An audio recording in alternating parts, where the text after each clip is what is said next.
You gonna go higher? The tripod gonna go higher?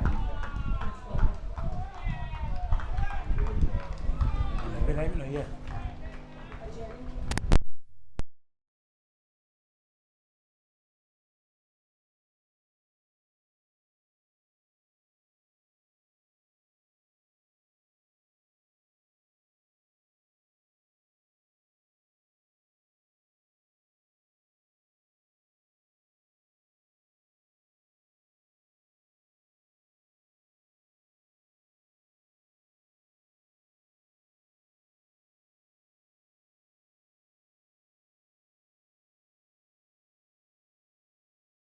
Openers, Derwin Lewis, he has struck a magnificent 6 so far. We see Derwin Lewis and Nian Davis, the two openers, and Elron Glasgow bowling from the southern end. Openers, Derwin Lewis. So he goes, pulls and goes down to fine leg, gets another run. At the end of the, in fact it's still the same over. It's 7 without loss. 6, a big 6 scored by Lewis. Lewis, player just coming from the under 15 tournament over in Antigua, scored a magnificent 102. So he has been among the runs. There are a number of them who played in the under 15. Dylan John was one of them. Dylan John, Dylan Joseph, Javian Benjamin. It's to the right of mid-on, sends in the return. It was in the air for some time. So Davis gets off the mark. 8 without loss at the end of the first over. Yes, Andy, we also want to say welcome to all our listeners. Those of us who are following the Winlott Islands U19 cricket competition taking place right there in Dominica, Andy. And we saw a wonderful first over there, a very energized over. Dominica scoring 8 runs of that first over with a lovely 6 to get off the mark by Derwin Lewis over mid-wicket. And a lovely shot, Andy. And that was reminiscent of the shot that he played to score the century in the recently concluded bilateral series versus the Leewards when he represented the Windwards in the U15 competition. So it seems like Derwin Lewis is a man in form, and hopefully that we could see him move on with the signs that he's shown so far. So we're about to see Casado Henry bowling from the northern end. He had that good figures yesterday of 7 overs and 5 balls, 4 for 30. Delivery pitched up, driven, find the man at short extra cover. Nian Davis, the right-handed batter. Derwin Lewis bats left. It's without loss.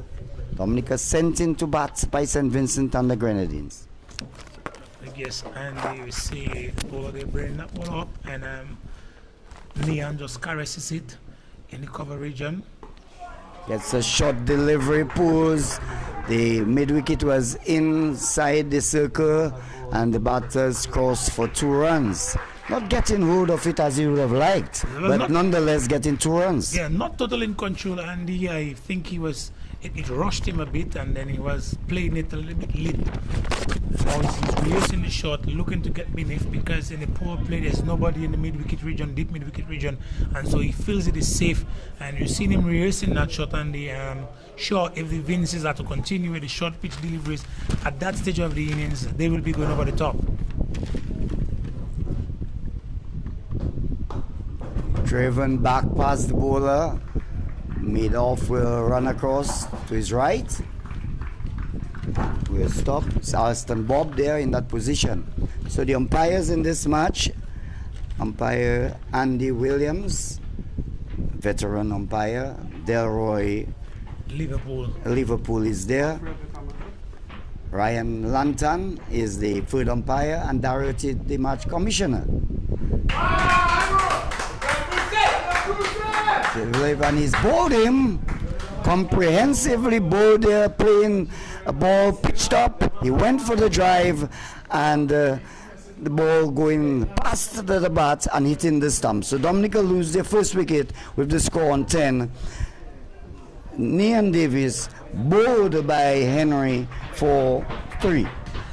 Andy, we saw Nian immediately after playing that shot, rehearsing what should have been the correct thing. The 2 previous deliveries, he's driving straight, got the batsman in, get the fielder, in the covers, and then straight back at the bowler. Played both of them straight, but this time he's playing across the line, misses it, and that's why he always said, you play that you play straight, and then you have a better chance. But this time he's playing and he missed, and a ball that is so full could just knock off his middle stump. His off stump. And I'm sure that Nian is regretting, and you could have seen it immediately when he rehearsed that shot that should have been played. So the new batter is Aiden Burton. He's going out to join Devin Lewis. 10 for 1. We're in the second over. It's bright and sunny. It wasn't so all morning.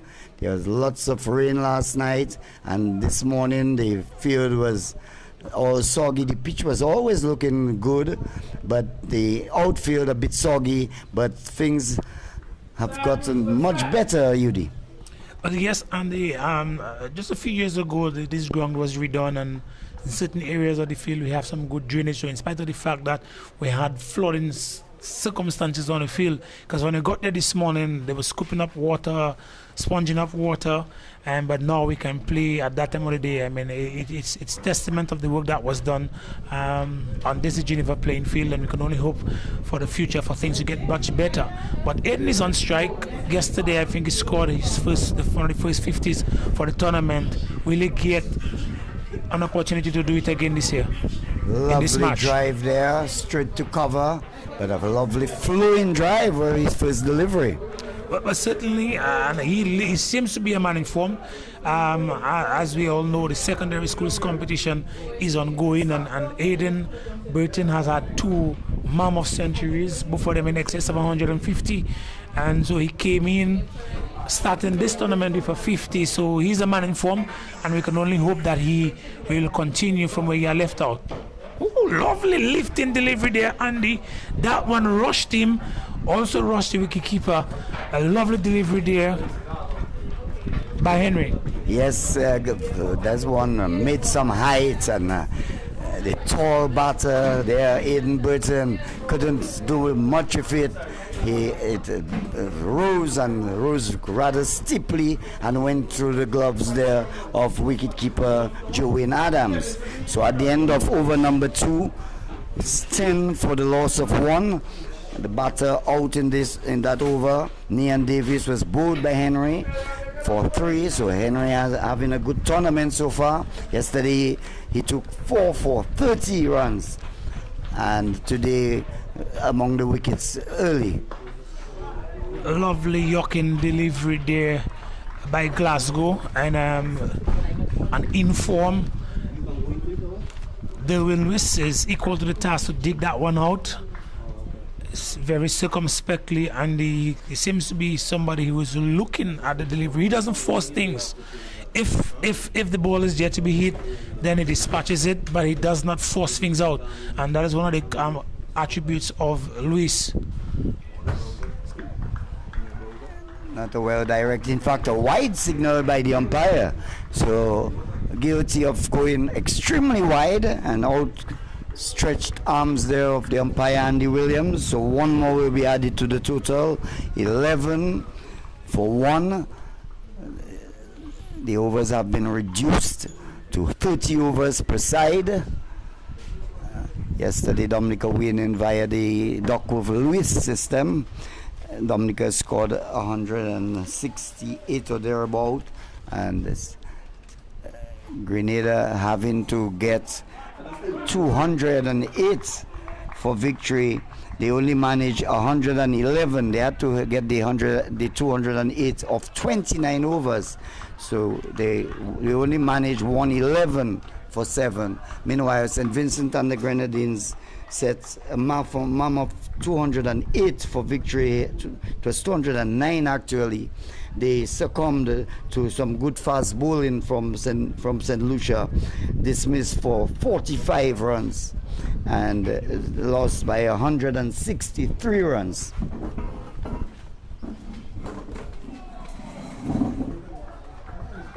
Yes, I'm looking at the action of Glasgow, Andy, and if he's not gonna get close to the stumps, by the way the action of that left hand ball, it looked like he carries it with a little bit of swing, natural swing from the arm, wide of the left-handed batsman, and he may have to make some adjustments. And we're looking at Derwin Lewis when that ball is a bit wide, looking to flash over the top, going really over a long off. And because really we can call it a meet off in that case. So he's looking to exploit the field setting, Andy, and let's see how well they manage that. So Glasgow has represented the Windward Islands in both the under 15 and under 17 level. So he has been involved in the setup, as they say. So I think there's work to be done. Yesterday, both he and Henry bowled quite magnificently. We see now the lifting delivery looked wide again, Andy, and Derwin is flashing, looking to go over the top. Races the shot there, but it looked like these two fast bowlers are part of the reconstruction of fast bowling in West Indies cricket. We looked at the U15. I'm not sure if you got a chance to look at it. The U15 bilateral series, and we saw a lot of fast bowlers doing up top. Dylan John and Jason Joseph, and they were actually praised by the coach Dalton Poulias. And so we're seeing it now with a different team. Lovely shot there, Andy. He brought this one just a little too close to Derwin.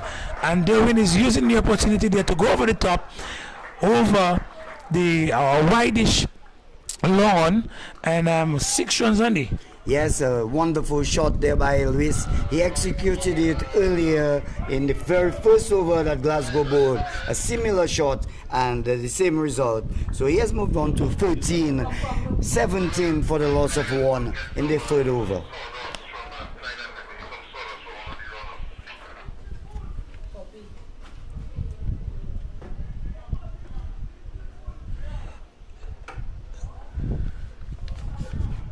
Seems anything on the legs of Luis. He loves it there, and he's picking his spot over the wide, long on position. No man is really out there. The players, the field set, well, some of the players, they are getting some instructions from the coach and the manager who are on the sidelines. And well, there's a little break in the action there, and it's because of the wet conditions that we were subjected to earlier on, and we can now see the groundsmen making their way with some sawdust, apparently looking to just nurse the soft areas on the run-up of the fast bowler Glasgow, and that is the reason for the break in the action there. But albeit what we've seen so far seems to be an interesting game so far. Yes, so far so good. So the manager for St. Vincent and the Grenadines, Javid Henry, is also the assistant coach.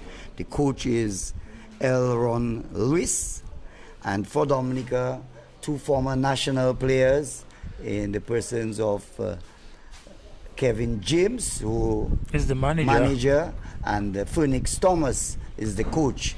So 2 experienced Dominica players doing their duties, and it's always good to see that former players get involved in the game. Well, that is something that you'd expect. I mean, we can all contribute in different ways, and some of our players who have gone before and are now retired, they bring a lot to the game. You want a coach that understands the game, understand the science of the game. A coach who can plan based on the circumstances, and I think I share the local palace. You can see that about Phoenix Thomas. He's the one who can really plan a cricket game, and so having him is an asset. Phoenix Thomas is no slouch as it relates to coaching, and you mentioned them as former national players. Both of these individuals with the Dominica team are former Windward Island players who played not just one season, multiple seasons for the Windwards, and so they bring something to the table. And having such a player in a managerial role, you get a second coach, an assistant coach, because you could now look at the perspectives, different perspectives, and assess the game from different perspectives, and then bring the heads together. And with the meeting of the heads, you could put an even more solid plan for the young boys. And both of these individuals are very fitting for me to be part of the construct of the youth development and the national youth teams. I quite agree with you, but I think another major aspect is the management of human resource. Maybe you could speak a bit more to that. Not that I am questioning their ability to do that, but I'm just saying that should be one of your characteristics. Well, Kevin, both of these individuals would have captained. Kevin is a tremendous leader. I can tell that to you. And then you have that kind of leadership qualities that Kevin has. You want to have a person of that nature, managing not just the playing aspect of the game, but managing the human resource. And so when you have a team of 13 players, different personalities, you need somebody who is emotionally intelligent enough to manage those personalities. And Kevin is a very fitting individual in that position. And so I think that duo of coaches and the talent of the players is the reason why Dominica is the defending champion, and they've started on the right footing. Play resumes with Glasgow operating, the ball going. In fact, was wondering what was happening, but in the end, Williams stretching out the arms, so it's a wide, and the score will move on to 18 for the loss of 1. And they just take a look at the outfield. Immediately after that second six from Derwin Lewis, the person was on the wideish long on, was put in the deep. The same delivery which he had the previous six from is ball again, and he has the presence of mind, Andy, to hit, to allow it to go. And this one, another 60, Andy, this time because that same wideish long on is deep and wideish, he's playing straight over the bowler's head, and 6 runs, Andy. What a magnificent shot. This one is a real classical shot. Straight back over the bowler's head. You couldn't ask for it better than that. Long on, long off, wide, whatever. That was just a fantastic shot for 6 runs. The end of the third over, 24 for the loss of 1. Derwin Lewis has struck 3 sixes so far in his knock of 19. Yes, Andy, and you want to have openers who within the power play could choose their selection of shots, have a such selection that is as impeccable as Derwin in that case, and he is really manipulating the field with his shots and playing fundamental cricket shots at that. Indeed, but one of the things I must mention, it would be remiss of me if I did not, is the programs of the sports division, and we must thank the sports division for taking the under 13 and the under 15 that is in their purview, and they have done a wonderful job in preparing these players. I mean, I know you are a member of your sports division man, but it's not flattery. We must give credit where credit is due, and the sports division must come for some high commendation. Well, the thing is, cricket is one of our traditional sports, and so providing the opportunities for the young player through what is referred to, or what can be referred to as pathway programs, put these individuals to surface as the cream. And so the program allow the likes of Derwin Lewis and Nian Davis, who unfortunately got dismissed playing across the line earlier on, and the likes of Aidan Burton, who scored a half century in the first match of the tournament. These individuals would have gone through the pathway programs from the very primary school, and so it's just continued development, tapping into the resources, identifying the talents, and nurturing them and keeping them in the way. This one is obviously played, but no harm done there. And Aidan is not as explosive as Derwin Lewis, but when you look at the field setting for Aidan, it's kind of setting a trap, really inviting him to go over the top, because Henry keeps bowling that ball dead on the off stump all the time, and looking again, Aidan is flashing at this one, but looking to get him driving through the covers. There's two extra cover, and the man there at a mid off, and these are all individuals. Also a point there for Aidan, and so giving him the opportunity to flash at that, and so it's looking like it's a very planned initiative of the St. Vincent team bowling at Aidan. Yes, the previous delivery, he played it upishly. It fell short of Bob at mid-off. The next one, he bowled it slightly outside the off stump. He flashed at it. This time he drives pleasantly. And a lovely on drive. This is a shot of class there. And Burton gets off the mark with a splendid shot, an on drive, which is always pleasing to the eyes. Well, Andy, we were just talking about the plan and sticking to the plan. This time, Henry just brings the ball a little bit going down the leg side where he's not protected, and Aidan just plays that one straight, so he does not get the person on the wideish long on. He doesn't get the person in the mid wicket. He plays it straight back and gets up for that. And so the batsmanship that we're seeing there, the patience, it's a 50 over match. Well, it's reduced to 30 overs really, but they're pacing themselves nicely, waiting for the odd delivery and making use of it. Glasgow continues to Lewis. Lewis covers up. Even in defense, he looks quite good. If a man scores a century, no matter what cricket, what level of cricket, he has something to offer. And you can see the confidence in Lewis's batting so far. You know, strangely, you spoke earlier on of the programs at the sports division when you would see the likes of Derwin Lewis. I thought because his father is Windward Islands fast bowler, Vincent Lewis, national fast bowler for a long time, I thought he would have been.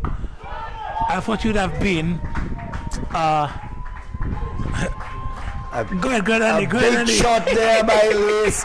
Another huge hit. This one hitting it over the dip square leg boundary for another 6.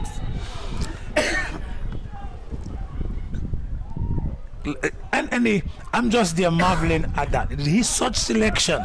It's just getting the opportunity to get beneath the ball, knowing that he's protected on the leg side. And Henry is a little bit more disciplined than Glasgow with the bowling. He's straight. Henry straight in the penultimate delivery, or was it the final delivery of the last over, and he was struck for 4.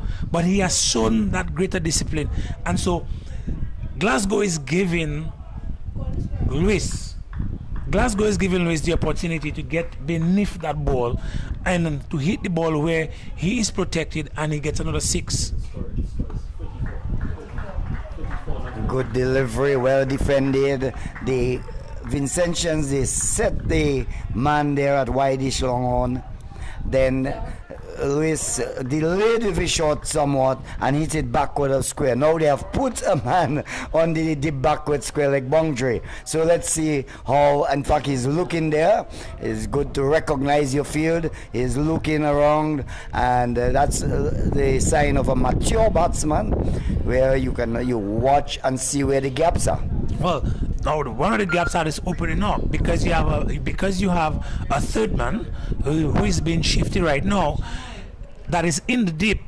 If Derwin could just get this one, Oh, he takes him on again, and he's confident in his ability to hit that ball, although it's in a windy space, and he's confident and he hits another 6. And so once Glasgow strays with that delivery, Derwin has shown his intent, and he's beating the ball like it's an old close. What a shot. This one went further. The fielder was placed there, but all he could do was like a spectator just watching the ball way over his head. No chance whatsoever. What a great shot there by Luis, exhibiting real class here at the Geneva playing field.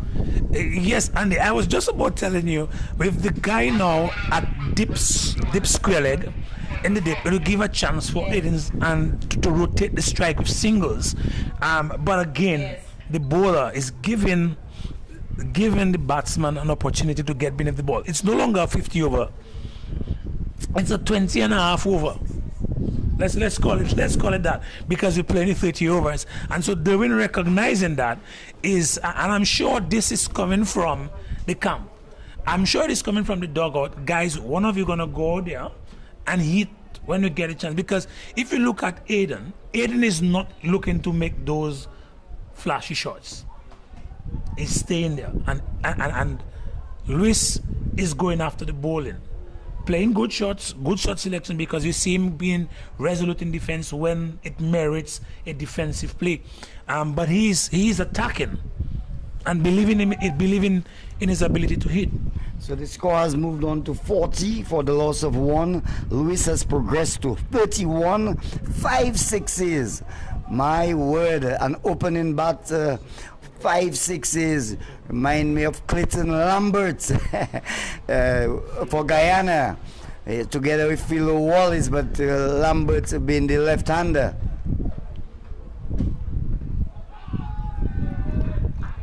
Again, he directs the delivery on the legs of Luis. Luis trying maybe to work it this time along the ground. The ball striking him on the pad. But Luis again, you can see his intent, recognizing that that delivery is not there to be hit. He's looking to rotate the strike, and he was just trying to just trickle this one, because the guy who was at square leg, shortest square leg that is, he is now in the deep, protecting that 6, and so he was looking to get that scoring shot right there. And if Glasgow puts it there again, I think he's going to do the same thing. Much better delivery, directing the ball. It seemed to have jagged back, but Luis was equal to it. He defended well. The over comes to an end. The end of the 5th over, 40 for the loss of 1. Yes, Andy, Dominica after 5 overs, 40, scoring at 8 runs and over, thanks to the hard hitting prowess of Derwin Lewis. And I was saying to you earlier on that Derwin is the son of Vincent Lewis, and because Vincent was that of a fast bowler, you would expect probably his son to be that bowler, but instead we have a batsman showing his daddy how it should be done. Yes, well, I can vouch for Vincent. He's no mug with the bat. He bats very well. He plays for the Indian Rowers.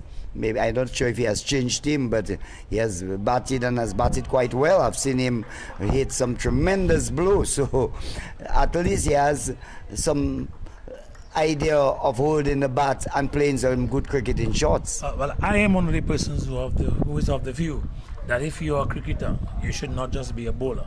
If you are good enough to make a national team as a bowler, then part of the hard work should be your batting. So when you are called upon, then you can go there and do it. And Vincent is one of those individuals who can hold the bat up, even if he's going to be the person who's going to bowl with the fresh steering. And so we commend people of that nature. As a matter of fact, my favorite cricketer is Jack Callis. I don't put anybody else in the categories with Brian Lara, so don't get it twisted. So when I'm talking about best cricketer, Brian Lara is in a class of his own. But my favorite cricketer is Jack Callis, and it's because of if he could make any team as a bowler, he could make any team as a batsman. And I think that is testament to the hard work that people put into their craft. So we have seen Lewis facing more deliveries from Glasgow. He now has an opportunity to face up to Henry. Drives, lovely shot. Slightly stopped there at extra cover, but he can't prevent the run. Lewis will get another. He moves to 32. Dominica 42 for the loss of 1. We're in the 6th over of the allotted 30 overs a side match. It's the Windward Islands Winlott Under 19 tournament. Dominica and St. Lucia playing over at Benjamin Park. Grenada and St. Lucia, that is. Grenada and St. Lucia, Dominica playing right here. Thanks. And over in Antigua, the Windward Islands Volcanoes in battle with Guyana. Okay. So I think the last time we had lost 1 wicket. I haven't got any update as yet. And the last I saw that Pascal was the batter out. We'll get an update in a while. This one just played a little bit too firmly there, Andy. And because one of the things that we're not seeing much of is the rotation of the strike. In spite that Dominica is already on 41, or 42 rather. We're not seeing a lot of rotation at the strike, and this is one of the reasons why. It's in the open space in the short mid-wicket area, and instead of playing it gently to get that single, it played a little bit too hard, and so the guy there on the mid-on is able to just rush this one and prevent the single from taking place. And so that's one of the areas that the individuals have to work. This one is played a full toss, and it is dispatched with reason, Andy. And so we've seen Aiden Burton just playing this one, a cover drive, upishly though, but over the top, because everybody in the cover region is playing on the inside. A gift of a delivery, a full toss, and all he had to do was to get a good contact on the ball, which he did, and the man at mid-off stood absolutely no chance. So Burton has moved on to 9. The Dominica total has moved to 46. 46 for the loss of 1 at the end of over number 6. Yes, Andy, and that's just about 9 runs per over there. The run rate, and can Dominica keep that run rate for the 30 overs? And it would be nice if they could do that. It should make an interesting game. We're seeing a change there. But Andy, we're talking about the ability of the batters to turn over the strikes when they're not getting this big scoring deliveries, and it's something that they need to work on. We've seen Derwin looking for soft touches off the thigh on 2 or 3 occasions. He's struck when he's driving, even if it's on the ground, he's driving hard to be able to penetrate the guys in cover and extra cover, and the one that is on the short mid-off area. So he's looking to, if I penetrate, I'm going to get an opportunity to score.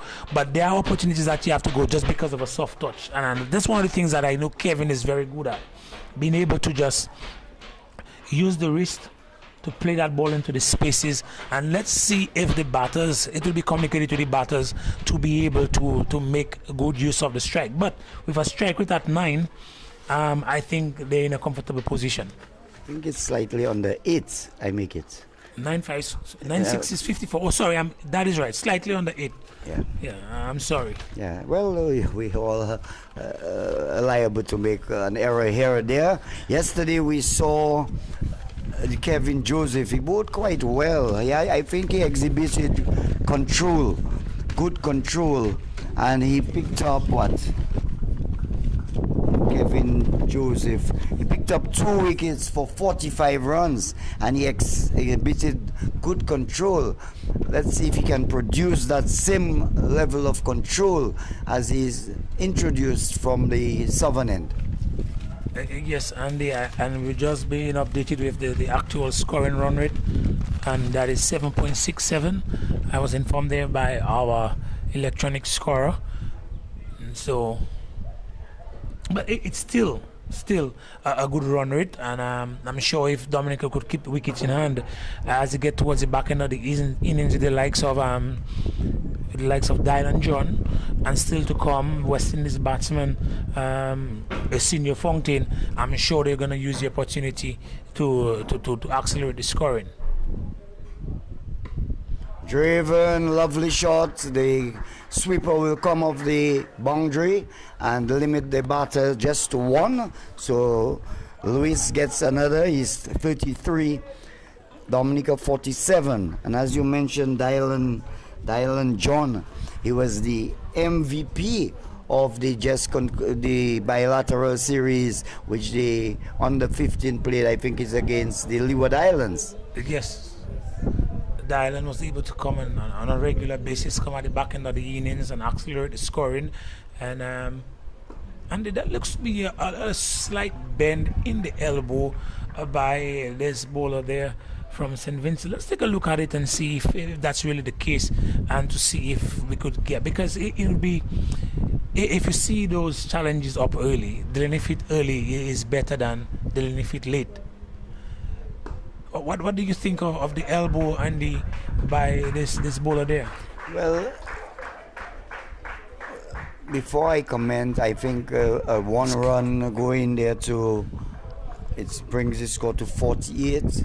The run was scored by Burton, so 10 is good delivery. You see, it's difficult with just the naked eye to right now, before umpires could really make that judgment. But with that 15-degree, it's really difficult. So you try to stay out of that lane totally. As my good friend, the umpire on our right there, Mr. Ryan Lantern, will really remind you that you cannot really, before you would see a man from square leg and you would people say, umpire, watch the man. Right now, the umpire cannot even make the call on the field. So I would stay from that, making that judgment. But you make something, the coaches could look at it and see in what way they can, if there's a problem, rectify it. Well, I will tell you, Andy. I'm one of the persons for biomechanics, even I for biomechanics, and I am sure if we were to review the first 2 deliveries from the bowler, from Kevin Joseph, his name. Yes. If we were to make a review of first 2 deliveries as compared to the last 4, you will see the difference that I'm talking about, and we saw those things with Shane Chillingford when he was called for the bend in his elbow, and it was on specific deliveries. And so sometimes when you're trying to extract more spin or trying to play that variation ball from your usual, sometimes that's when we fall victim to the circumstance. And so we're hoping that if it's a case, and I'm saying that because it appeared to me like that, if that is the case, you want to deliver it very early as opposed to doing it late. So Zach Thomas has been introduced from the northern end, replacing Henry, and his first delivery, lovely on drive there by Burton. 11 he moves to 2, and Dominica inch closer to the 50 mark. 49 it is, 49, and we're in the 8th over. Remember, it's a 30 over a side encounter. Hard and high, Henry's getting under it. He takes the catch at wide-ish long on. Zach Thomas makes the breakthrough. Lewis has to make his way back, out for 33. A little bit too ambitious there by Dwayne Lewis, and earlier on when he was striking, he delivered the ball. And if you paid attention to the wind, if you could look at the side screen for a little bit, the wind is blowing. It was helping him when he was batting at the northern end. And when you hit it, the ball will be carried. Alright? It will be carried in a westerly direction. This time, he's batting from the southern end. And so hitting the ball in the direction he was hitting it, all it did was the wind picked it up a little bit. And instead of getting it over the top, He's been out caught in the deep. And these are things that you would expect the young players probably not yet, have not learned as yet, but it is something that you want to introduce into their psyche very early, Andy, that assessing the conditions in terms of the wind based on the venue that you are. I think of Warner Park every time. When you look at cricket being played at Warner Park and you hear the constant conversation from the commentators on the wind and the wind and the wind, and that is a perfect situation, because that shot, based on the connection, if he was batting at the northern end, would have been 6 runs. Instead, this time he's hitting it and it's going against the wind, and so it just be carried there and allowing the guy in the deep to make an easy catch out of that. And we're seeing Derwin and his exploits. Derwin is gone for how much? 33? 33, yeah. Another factor is the pace of the bowler. Remember, Zach Thomas is bowling much slower. Had it been a fast bowler, the ball would have come onto the bat much quicker. A loud appeal from the bowler, but even from our vantage point here, ball clearly, seemingly, I should say, missing the leg stump. Yes, this is the first delivery there for a senior Fontaine. A senior Fontaine, he would have not been extremely happy that he was not allowed to carry on from a score of 23, I think, yesterday. And because of the rain, this one, he just squares himself up, looking to extract that for the point region, but it goes to the goalie, Andy, and no added run. But you can see the intent of a senior Fontaine. That is one of his strengths, by the way, to be able to work the ball on the offside. Flowing drive there, poor decision by is that Glasgow.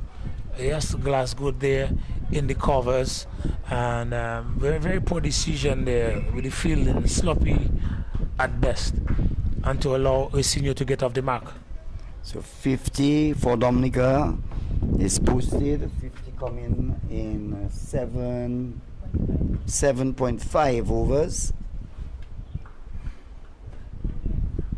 Senior Fontaine, Dominica captain, West Indies under 19 player, did not get the opportunity to play the World Cup, may have been disappointed, but young man, the over comes to an end at the end of over number 8, 50 for the loss of 2 wickets.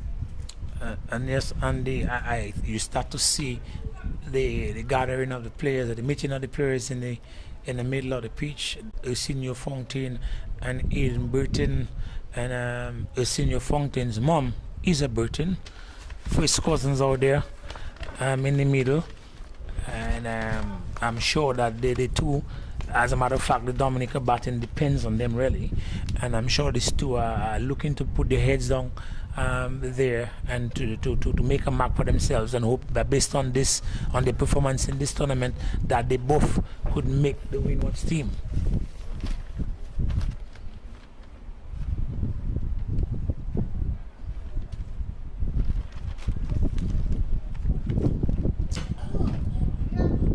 Another faulty run up there by the number 5. That's Kevin Joseph. Kevin Joseph, and then the signal dead ball there by the umpire. And you could see the stutter. You could see the stutter there in the run up by Kevin. And again, he continues.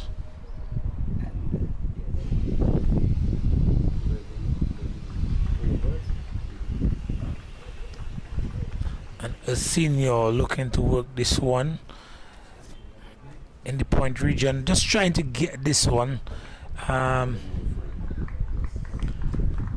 run down through the football area, but making good connection and go straight to the guy at point.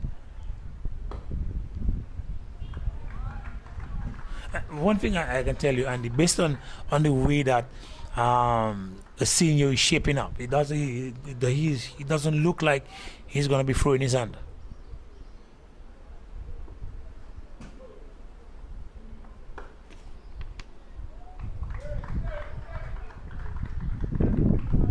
When when you reach a certain level, you have to, well, at all stages of playing cricket, you have to value your wicket.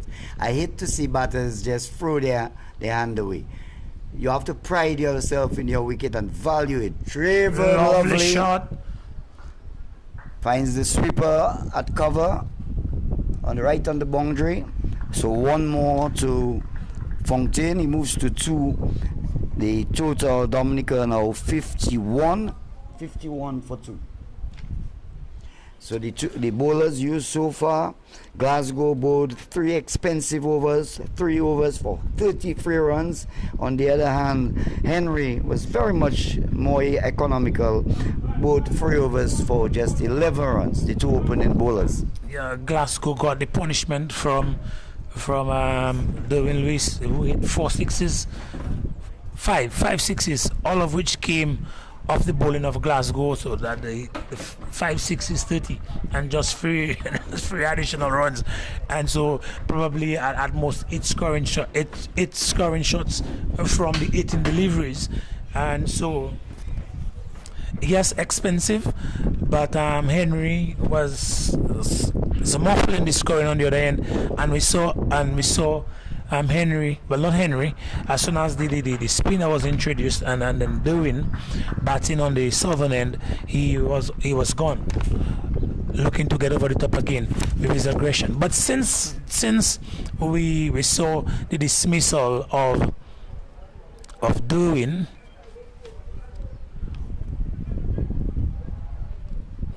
they're going to have a drinks break. Seems like dismissal of lunch. They're calling lunch now. Just let me have a look at the time. Just about 6 minutes after 1 p.m. Sunday, the 12th of April. 9 overs completed. Dominica sent into bat by St. Vincent and the Grenadines. 52 for the loss of 2. Aidan Burton not out on 12, and the captain, the senior Fontaine, not out on 2. So we started just about 12:15 today because of overnight and early morning showers. The pitch remained quite dry. The outfield was a bit soggy, I could describe it as, but then a lot of work was done by the ground staff, and when they did start, St. Vincent and the Grenadines, they won the toss, and Dominica was sent in to bat. Then we had 52 for 2 at lunch. Dominica sent in to bat by St. Vincent and the Grenadines. They opened with Derwin Lewis and Nian Davis. Nian Davis was the first to go, bowled by Casado Henry for 3 when the score was on 10. And then Derwin Lewis, who played some delightful shot, 5 sixes in a knock of 33. He was caught by Henry at wideish long on of the bowling of Zach Thomas, who had just been introduced, bowling his first over. Dominica losing their second wicket with the score on 49, and they have progressed to 52 for the loss of 2. Ersinio Fontaine not out on 2. Aidan Burton is not out on 12. Aaron Glasgow bowled 3 overs for 33 runs. Casado Henry bowled 3 overs for 11 runs. The other wicket taker, Zach Thomas, took 1 wicket. Zach taking 1 wicket for 2 runs. So that's the position here at lunch at Geneva playing field. Dominica and St. Vincent and the Grenadines locked in battle, and over at Benjamin Park, we do hope that there is play over there, where I've just been told by our competent scorer here that there is play. We'll give you the scores as soon as we get them, but it's lunch here at Geneva playing field. Please do rejoin us after lunch here at the Geneva playing field. Did they get away?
Yes, yes. Yeah, to see what Vision chicken. Yes.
Welcome back now. Welcome back to the Geneva playing field. We are back here after lunch. Dominica going to lunch at 52 for 2 of 9 overs. Captain Fontaine was not out on 2. Aidan Burton not out on 12. Dominica sent into bat. It's a 30 over a side encounter as we see Zach Thomas going through the defense there of Aidan Burton. Beautiful delivery, as I say. Welcome back, UD John. Yes, and that delivery was just a little bit flatter than what we have seen before, and Aiden expecting that delivery with the bonks and just playing above the ball and him missing his wicket. And I'm sure Aiden is going to learn from the inconsistency in the bonks there from Zach. So the first run scored after lunch. 1 to Burton. He moves from his lunchtime score of 12. He moves to 13. Dominica progresses to 53 for the loss of 2. And what brilliant sunshine we are having presently at Geneva Playfield. Yes, Andy. This morning, living in the mountains in Girardel, I was sure that I needed to make a few calls to find out if cricket would be able to be played, because so much torrential rains in the mountains. But this afternoon, the clouds have disappeared, and brilliant sunshine. So if you're wondering if you should come down to Geneva, I will tell you yes. You join, get your family, get there and come and sit in the stands and watch some electrifying cricket. We saw earlier on in the day the prolific hitting from Derwin Lewis, which led to his demise eventually, scoring 33 before he was dismissed out court in the deep.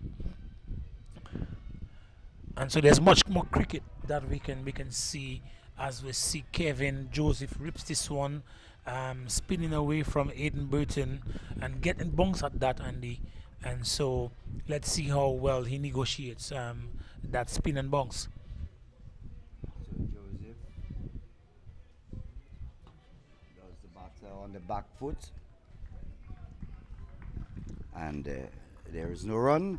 Just an update from Benjamin Park, where Grenada and St. Lucia locked in battle. It's lunch over there. Grenada batting 71 for 4 of 21 overs at Benjamin Park. St. Lucia, that massive win against St. Vincent yesterday, as Burton cuts well. Will get just 1 run. He will move to 14. Then Dominica will progress to 54 for 2. And maybe you can give us some update. I think it'll have so much pleasant news after I ate my lunch, Judy, telling me about the Winlott Islands. Yes, Andy, but just to give a synopsis of what is happening with the bilateral series that makes up the Winwards, that make up West Indies cricket competition. Leewards playing against Trinidad. They are 93 for 6 in 40.5 overs. Jamaica, they have restricted Barbados to 130 for 3 in 31 overs. But the Winlott Islands, they are 105 for 3 in 37 overs.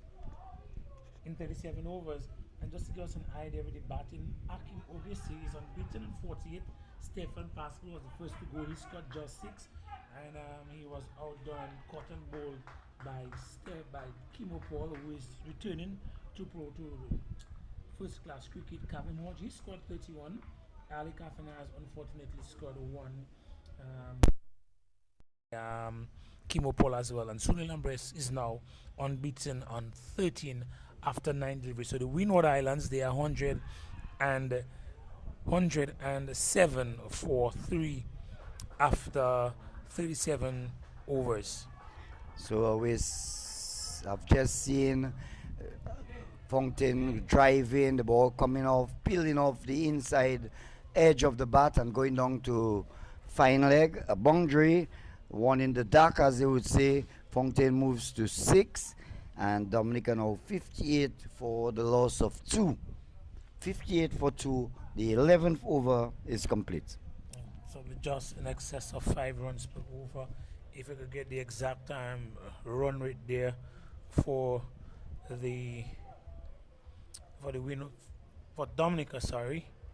Dominica, run rate of 5.27 with a projected score of 158. Let's see if Dominica can really accelerate the scoring. They've got Wicket in hands, but I'm not sure how well the two batters are negotiating the spin that is out there. The spinners, both Zach Thomas and Kevin Joseph, they're extracting spin, and we see when they're looking to drive that delivery, the ball sometimes they miss, and I'm not sure if they're reading that spin well. Varying spins, Andy, as we see Aiden Burton strike this one for the covers and adds one to his total. Yes, a bit more width on that occasion and giving him enough time to punch off the back foot. A good looking shot for one. Moves to 59 for the loss of 2 in the 12th. And this time we're seeing a senior Fountain just using the wrist and work this one to the right of the fieldsman in short mid wicket there, Andy, and he is now rotating the strikes, and I'm sure during the lunch period the coaches would have spoken to both batsmen, and if you're not getting the big hits like they were getting from Derwin Lewis, they would need to rotate the strike. The strike rate is now 5.14, and so looking to rotate the strike, this batsman there. Gets a full toss, drives it to long off, where Alston Bob is well positioned, limits the batters to just 1 run. 1 to Burton, moves him to 16. Dominica 61 for the loss of 2.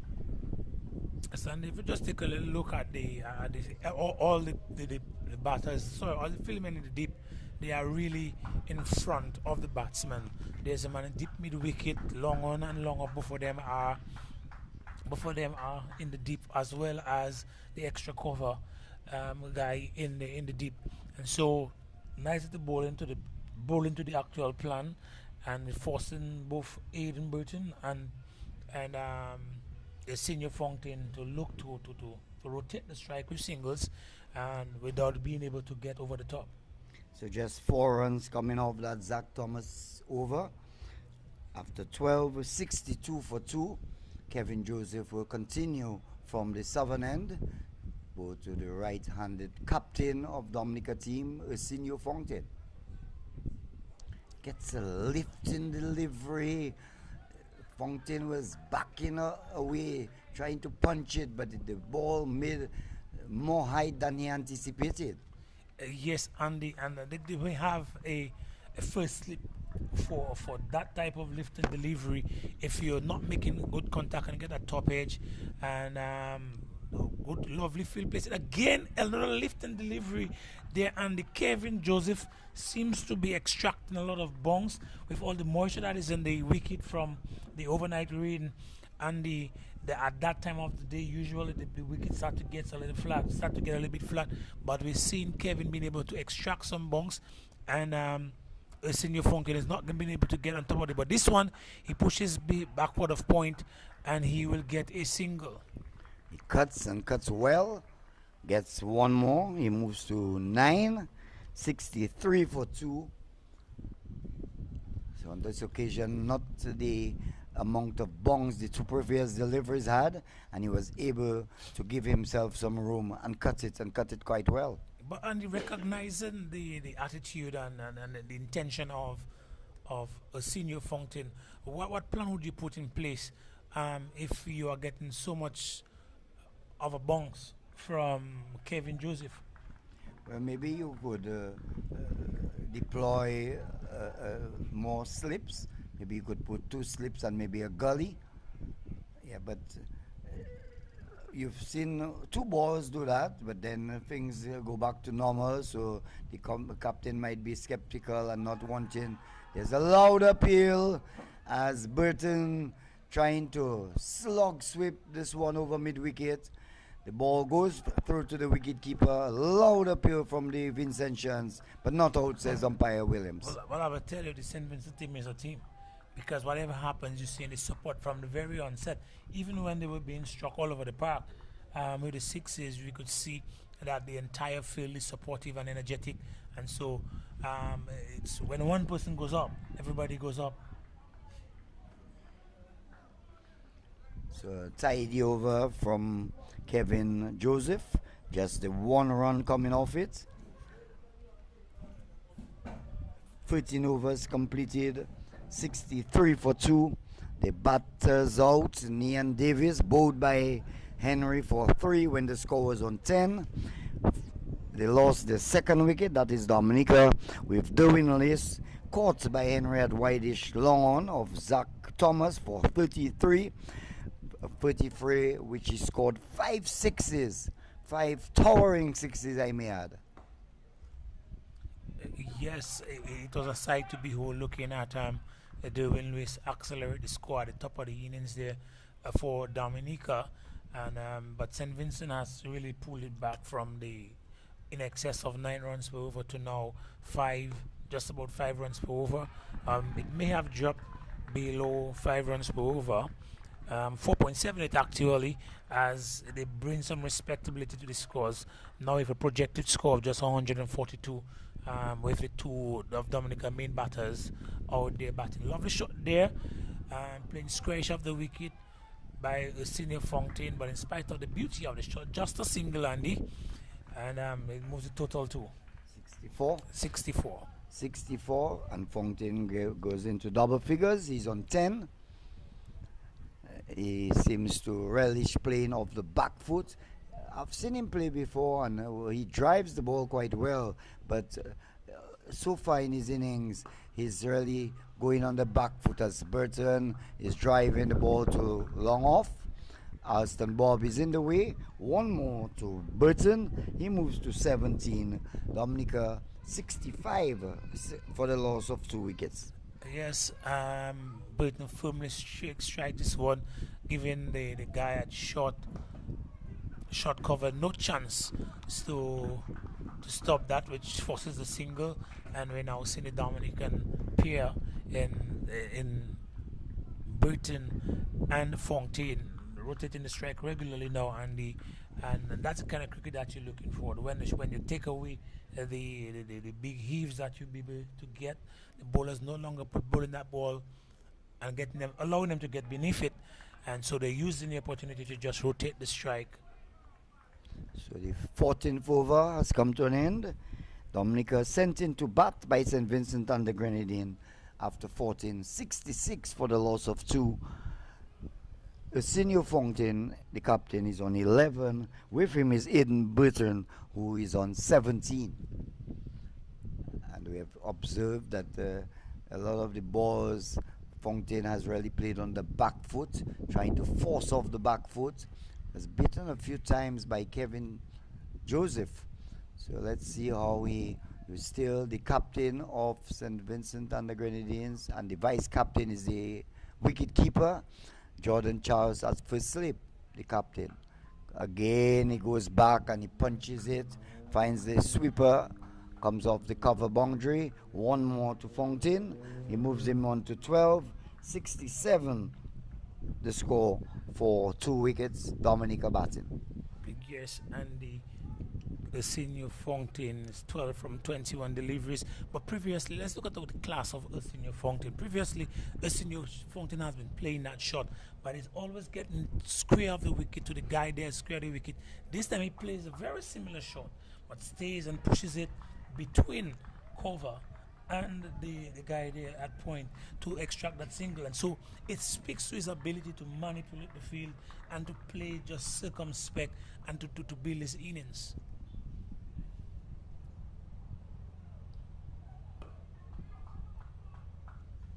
Drives is Burton down to long on. We'll get another run.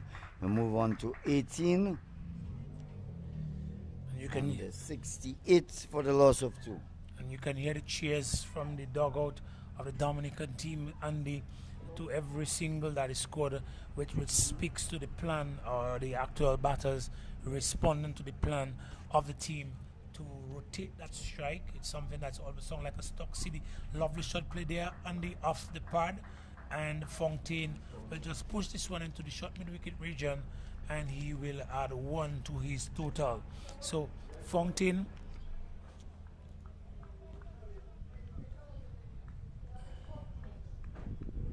Fountain is on 13 from 22, and his counterpart Aiden Burton, he is on 18 from 38 deliveries.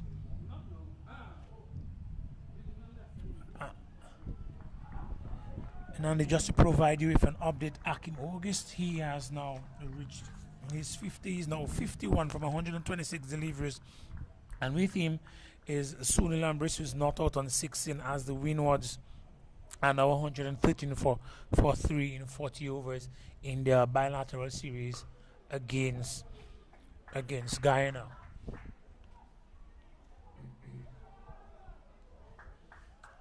Good run in there, Andy. And the wicket keeper a little bit disappointed and calling on his player there down there. And they should have had just a single, but by a little lackadaisical approach in the outfield, we're seeing Burton and Fountain being able to cross for 2 more runs, and that will add to the total. So 71 for 2. Aiden is now on 20 from 40 deliveries, and Fountain is on 13 from 22 deliveries. So halfway there. Remember, it's a 30 overs a side match, and 15 overs completed. Zach Thomas will continue from the northern end. Plays it to mid-wicket. Is Fountain, but he can't score. Yeah, it's a lovely use of the wrist there from Fountain, but this one being struck a little bit, not firmly enough to be able to beat the player there at the short mid-wicket region, and so that single was prevented. But you could see Aiden Burton ready, and this time he gets over it, Andy, and it will be over the top. 6 runs there from Aiden Burton. This one brought up just a little too much by Edwards. Exactly. By Fountain, the right-hander, hitting that 6 gets to him to 19, and the score will move on to 77. 77 for the loss of 2. Fountain getting hold of that delivery there from Zach Thomas. Zach Thomas, yeah. Hoisting him in the cow corner area for 6. Patient approach there from Fountain, and it's waiting for that odd bad delivery to be able to pounce on it, and this time it was very quick, and that is the thing with Aiden. He's be able to react from his position to get that front foot out of the way, and this time instead of pushing it, this time he pushes it to the cover region. But look at Aiden, how he gets that front foot out of the way so quickly, Andy, and this it can be menacing to the bowler. This time he pushes forward with a flowing drive there for the covers. He will just add 1 to his single. They're comfortable for that, and that goes to the wicket keeper. Firm throw back there from LeBron Douglas of St. Vincent and the Grenadines as they effect or just limit Dominica to just 1 run from that delivery. Scores: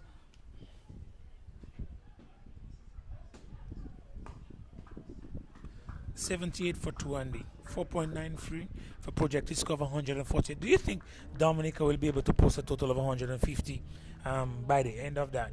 Well, they should, with wickets in hand. The over has come to an end. It's what, 78? 78 for 2, 79. So after 16 overs, 79, I make it just a tad short of 5 runs per over. So if they continue 5 by 30, easy maps would give you 150. So if they have wickets in hand, they can accelerate towards the end between 25 and 30 overs. Well, certainly, only the current run rate is actually 4.94, and the projected score as of now is 148. But let's see if they will be able to accelerate. But do you think a score of 150 is sufficient on this ground this afternoon? Well, I think the more the merrier, as always. But it will depends on the bowling effort, because 5 runs per over, if you bowl well, you should. But having seen what happened to St. Lucia, although you can't really gauge things like that, the St. Lucia dismissed for just 45 runs yesterday. So you would still think that you stand a very good chance with at least 150. So St. Lucia dismissed or St. Lucia, St. Lucia dismissed St. dismissing Vincent. Yeah, correction. All right, so St. Lucia was the victor yesterday, like Dominica when they faced Grenada. And so Dominica looking to make it 2 in a row. Fontaine is quick on the back foot there, Andy, but unable to make that connection with the ball. And you can see his intention. You can see his intention certainly is to get this ball between point and cover.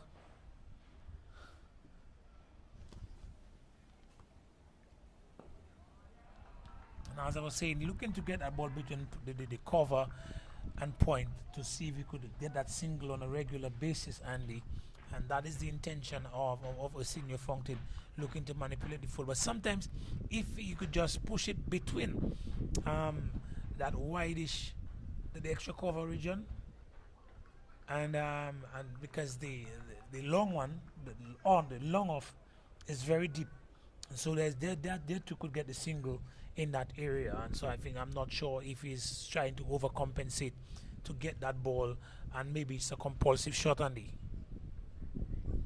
Again, it jumps at him, and same thing that we were just talking about. He looking to get on that back foot quickly, get the front foot out of the way, and looking to punch this one between cover and the point. And this time it's too close, no space on that. So we were just talking about the compulsive. Do you think that shot is becoming compulsive from a senior Fontaine? Well, it all depends on the length. It's a matter of reading the length well. He saw it a bit short, so he was going back. He has been successful with it. He has been beaten a few times, but generally he has played it quite well. But the ball jagged back somewhat, to the credit of the bowler, and really had him all tied up. Lovely shot driven there by Burton. The man will come off the deep extra cover boundary. Burton will get his 23rd run. Dominica will move on to 81 for 2.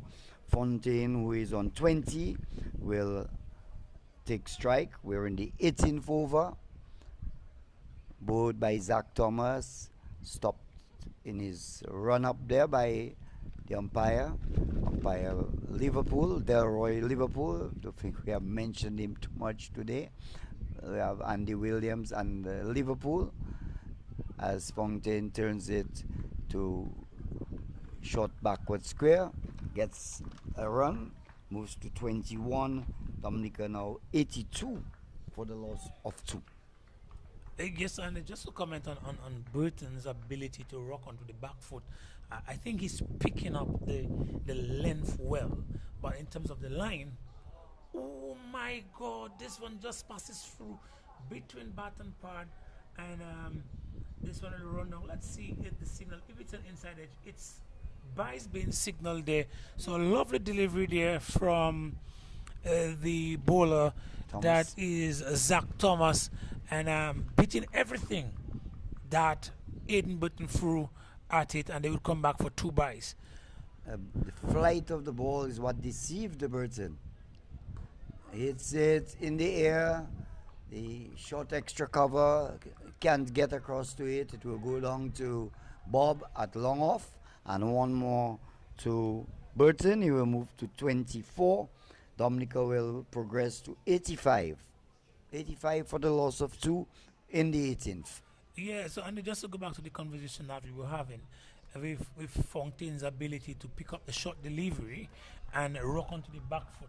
But I think he needs to make an adjustment, start to consider the line of that delivery as well, because when it's too close to him, then he gets into an uncomfortable position, unable really to negotiate that bounce and to work that ball, to work that delivery. And on occasions, we're seeing him looking uncomfortable playing that. And so maybe he needs to have a better shot selection based also not just the length, but also on the line of that delivery.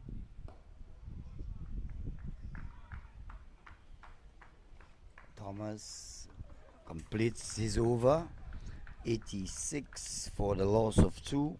Burton is on 24. Fontaine is on 21. We saw Thomas losing his direction somewhat and straight one down the leg side, which Fontaine was unable to dispatch. He may have been disappointed because it was really a loose delivery. But he's still there. He has batted quite diligently so far. A few scares of the short ball coming into him, especially when it lifts, because when a spinner gets the ball to turn and bounce, he's at his brilliant best. Well, certainly, Andy. And as you mentioned that, I am reminded of the likes of Anil Kumble and Shane Shillingford, former international cricketers who used their height to extract both spin and bounce and to become menaces to whoever was batting on the other end, facing them. So we are seeing the reintroduction of a fast medium bowler.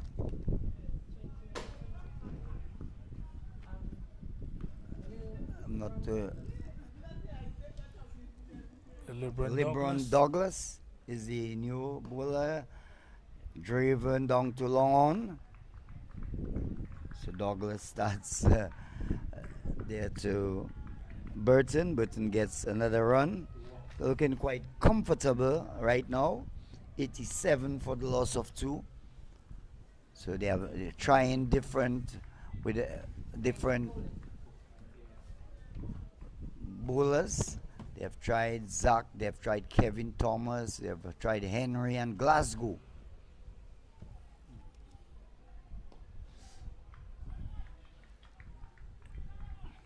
And we're seeing Fountain just punching this one to the mid-wicket region for another single. And now you made mention of that delivery that was almost a gift to Fountain, and he probably lamented not making not exploiting it like it should have. But if you notice what he did, instead of staying on top of it and looking to whip it off his pad, he looked to get beneath it. So his intention was for 6 shot delivery there from the Douglas, and this one just sketching hidden, let's suppose in the midwife area, but the ball stuck in his pad. He was looking to hit this one, and maybe you should say thank you very much for this opportunity, because there was this guy down in the deep mid-wicket region waiting for anything that comes that is not well hit. I'll tell you something. Sometimes when the ball goes into the pad, the batter tends to want to get it out quickly. Doesn't want, but it's a lovely shot. Back cutting this ball is Aiden Burton. A lovely shot, waited on it and cut it superbly well. Gets a boundary. He moves to 29. Dominica now 91 for the loss of 2, but a really beautiful shot. 92, correction. 92 for 2.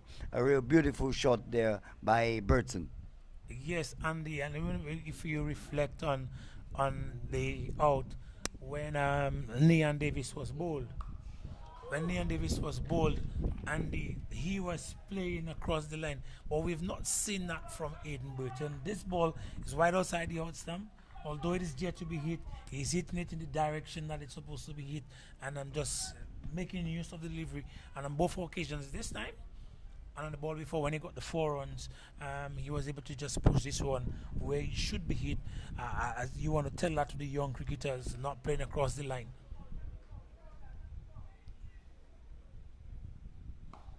Douglas trying to pong the ball in the turf.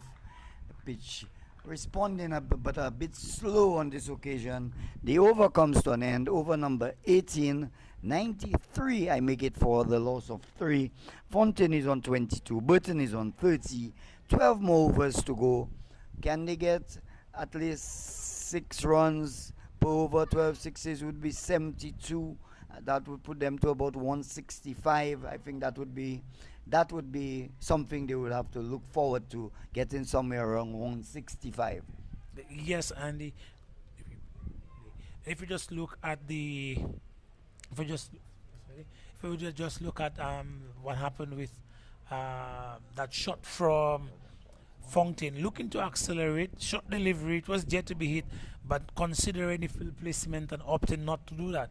Instead, he just dabbed this one down right onto the pitch, right next to him, and looking for a better option to dispatch that ball off the park. But we could see the thinking, the thoughtful process by both Burton and Fountain as they placed their innings. Charles, And his captain, ball! first ball goes right through the defense there of Aiden Burton. The captain introducing himself and immediately gets the breakthrough.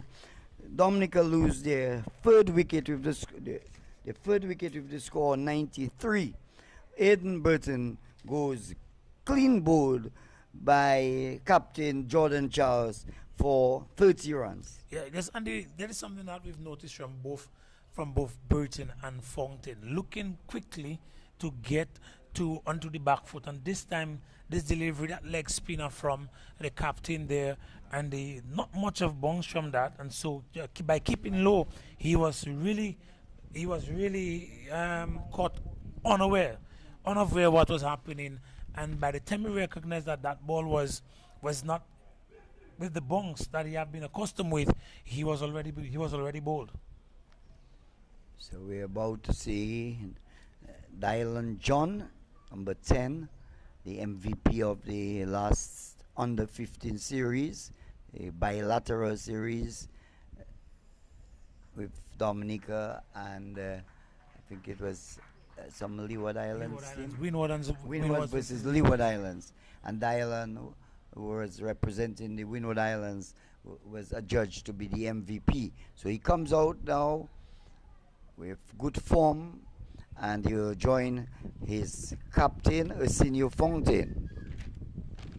Yes, and Darren is one who we've known to be beating the ball, and we may see a slight acceleration. Not sure what are the instructions from the dugout and how he's going to construct his innings, but he can be one that can accelerate the scoring. And let's see if we're going to see a controlled approach from the likes of the senior Fountain, while Dylan looks to accelerate the scoring.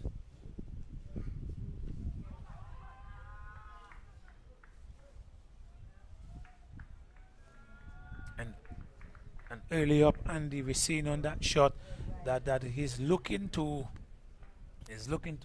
be aggressive from the very first delivery, Andy. Yes, Dylan getting one on his pads, and he was trying to hoist it on the onside. But an important breakthrough there by Captain Jordan Charles, because Burton was growing in confidence, and together with Fountain, the captain, they could have done plenty damage to the St. Vincent and the Grenadines team. Fountain not well balanced in that shot on this occasion, playing on the back foot and almost dragging the ball onto the onside.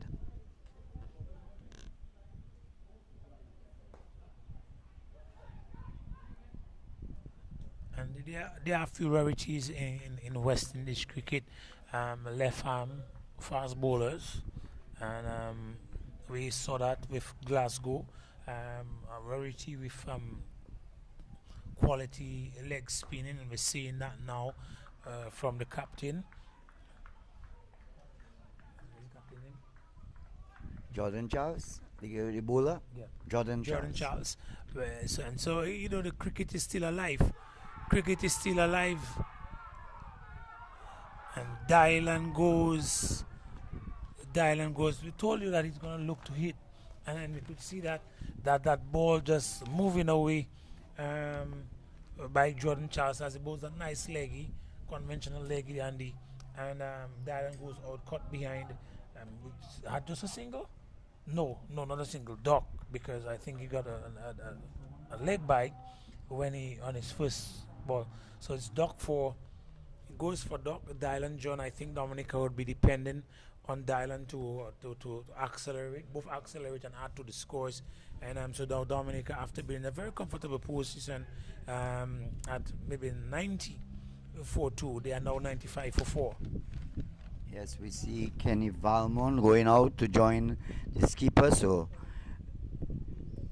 a very successful over there from Captain Jordan Charles, who I thought brought on himself late today. Yesterday he bowled 10 overs and he picked up 2 wickets, but he decided to bowl Zach Thomas before him. But immediately as he came on, he contributed and has taken 2 wickets in 1 over, setting Dominica back to 95 for the loss of 4 wickets. So 19 overs completed. Just 2 runs came off that last over from Jordan Charles, and one was a leg by. Yes, a leg by. Wide delivery there from LeBron Douglas. And, but the umpire is on move, so suggestive that it's not a wide, but a senior Fountain will just watch it as it goes to the wicket keeper. More is required of him at the moment, Andy, as the main batsman on the team, and now without his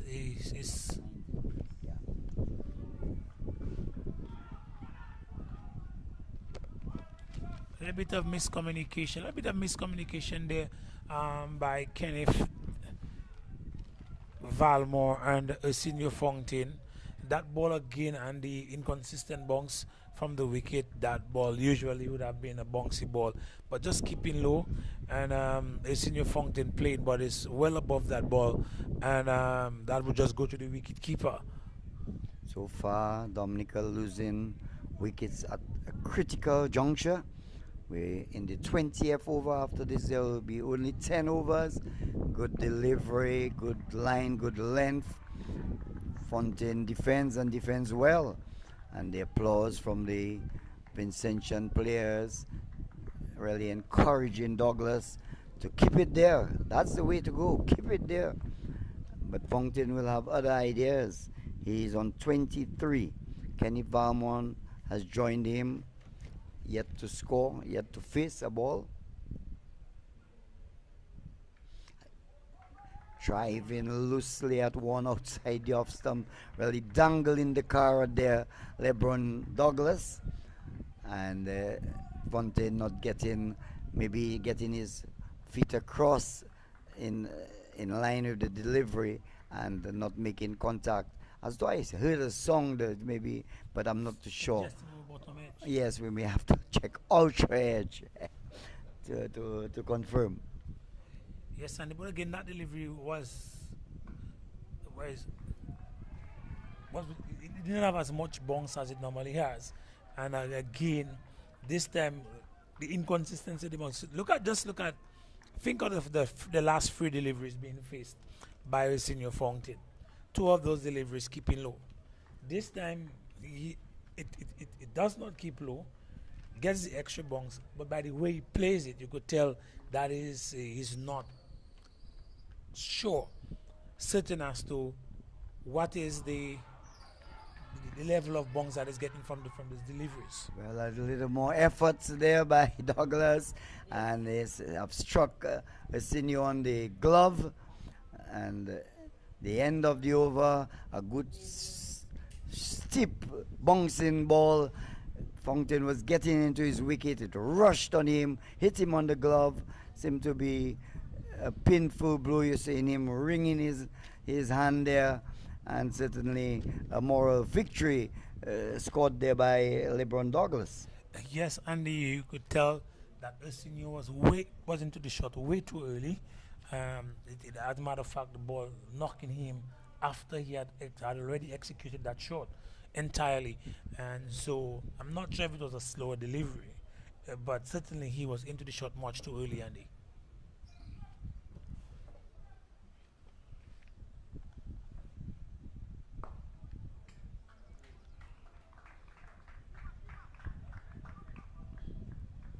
So Valmont drives past the bowler, gets off the mark. He's on 196 for the loss of 4. The batter's out Nian Davis for 3. Douglas Derwin Lewis, I should say, 33. Aiden Burton, 30. And the last man, Dylan John, out for a duck. Yes, Andy, and this one is over the top. Certainly it will be 6. Certainly it will be 6, and then I'm praying that it's not on the cars. And I'm sure anybody that is packed in that area is packed in an ill-advised area, as Fountain clears this one with a mighty heave, to use your word, Andy. Yes, a big shot, massive hit, getting hold of Charles, and this brings up the 100 for Dominica, 102 for the loss of 4 wickets. Presently, the 100 coming up in the 21st over.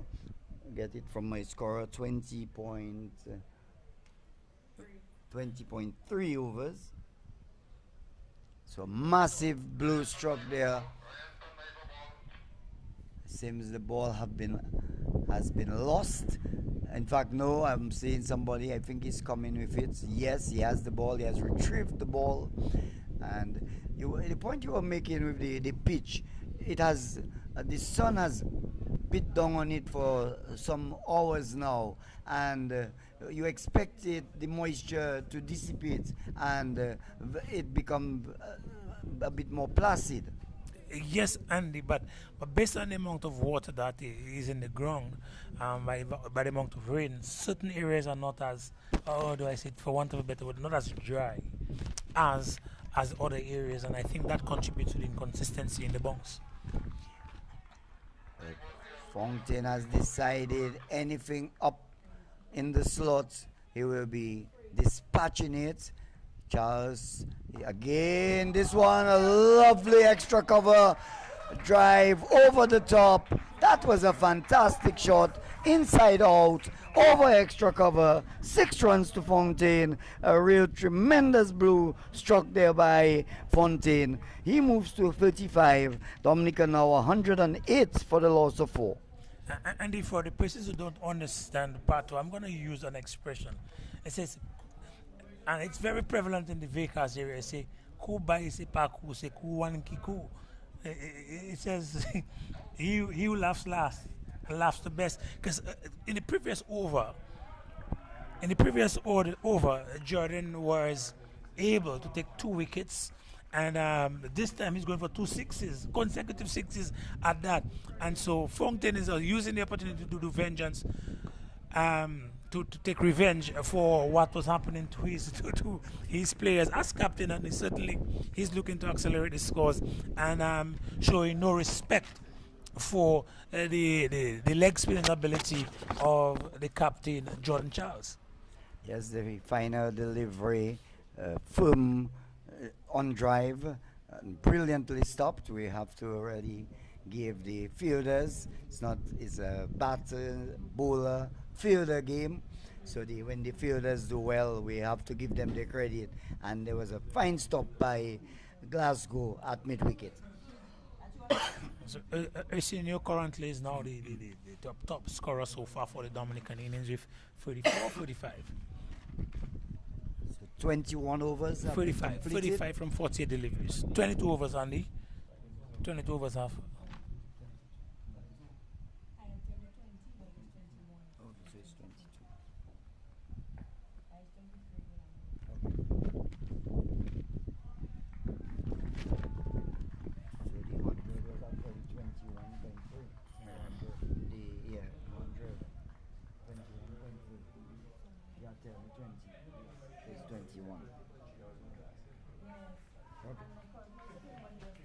No problem. So we're into what they call the happy hour. 8 more overs to go. Outside the off stump from Douglas. Wide signal there by the umpire. So 1 more will be added to the total. 109 it is for 4 wickets. Andy, I wonder if we had the technology to assess the batter's movement on the offside, moving on the offside, because what happened was Kenneth moved a bit onto the offside, from his stance, and then the bowler just pitched that ball a little bit wider, and nice bowling there from the Vinci bowler, number 24. Is it Douglas? Douglas. So the young men are thinking, and really and truly, it's a good yardstick of measure to talk about the future of Windwards cricket. It was well played too by Valmont. It was on his legs, and he played it with a straight bat and played down to mid-on. Sure. Cuts well is Fontaine, finds Bob in the way at short backward point, fields well and prevents any run. Now previously, that single was consistently cut off there by, I think that's number 3, by Alston Bob filling in the point position, and Fontaine would bring the ball consistently, try to get it between point and cover, and let's see if he would be able to renegotiate that to score those singles that he was getting early on in his innings. He moves on to He just 36. got a single, so he has moved on to 36. Valmont has come to take strike. He's on 2, 111 for 4. We are in the 23rd over. Remember, it's 30 over a side. Here was Valmont advancing. The bowler saw him coming, dropped it short, but Valmont decided that he would go with the uppercut, and he hit it, which it went over the infield and down to the third man boundary. Gets a boundary, he moves to 6, and Dominica now 115 for the loss of 4 wickets. Yes, and the Kenny Valmont there is standing tall, reminiscent of Chris Gill, just standing tall and using the bunks extracted from the bowler, and that's Douglas, and just punches this one over the top and get 4. Lovely shot there. I'm wondering what is in the mind of the bowler now.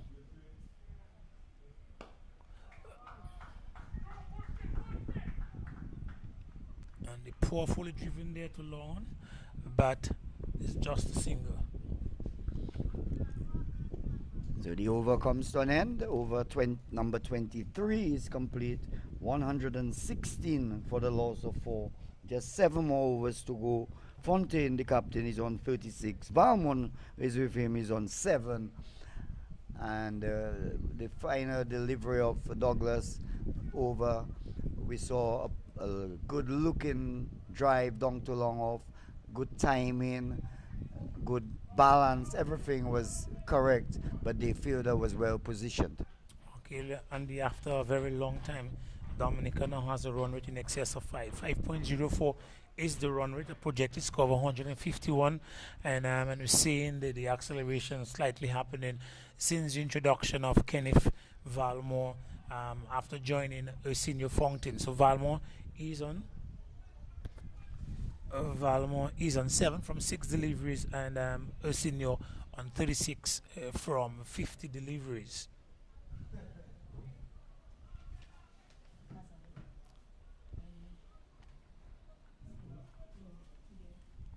So Henry, who was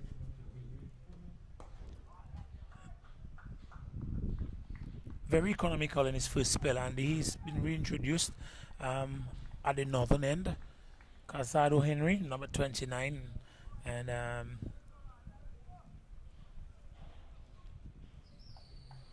this ball just punched over cover there by Kenny Palmer. Adds 1 to his total. He's now on 8. And brings the well set batsman Senior Fontaine. It chips down this wicket. If I miss it, not scoring Andy, but you can see the intentions of Senior Fontaine looking to accelerate the scoring in the last 7 overs. Well, last 6. He has been there for some time, so if someone has to accelerate and with his experience, it has to be the captain, Fontaine, and he has that ability.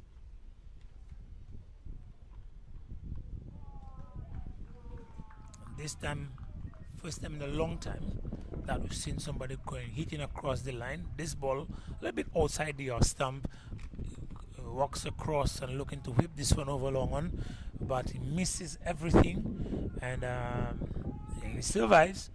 But Henry looking to continue with his miserly bowling efforts there for his team, St. Vincent and the Grenadines.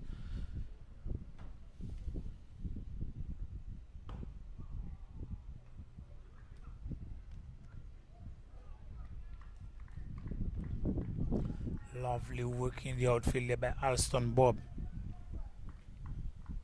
Picks up and in one action throws. So we saw Charles introduce himself, the captain. He picked up 2 wickets, and then after that, the next over was badly treated by Arsenio Fontaine, so he has decided to go to his main strike bowler in Henry.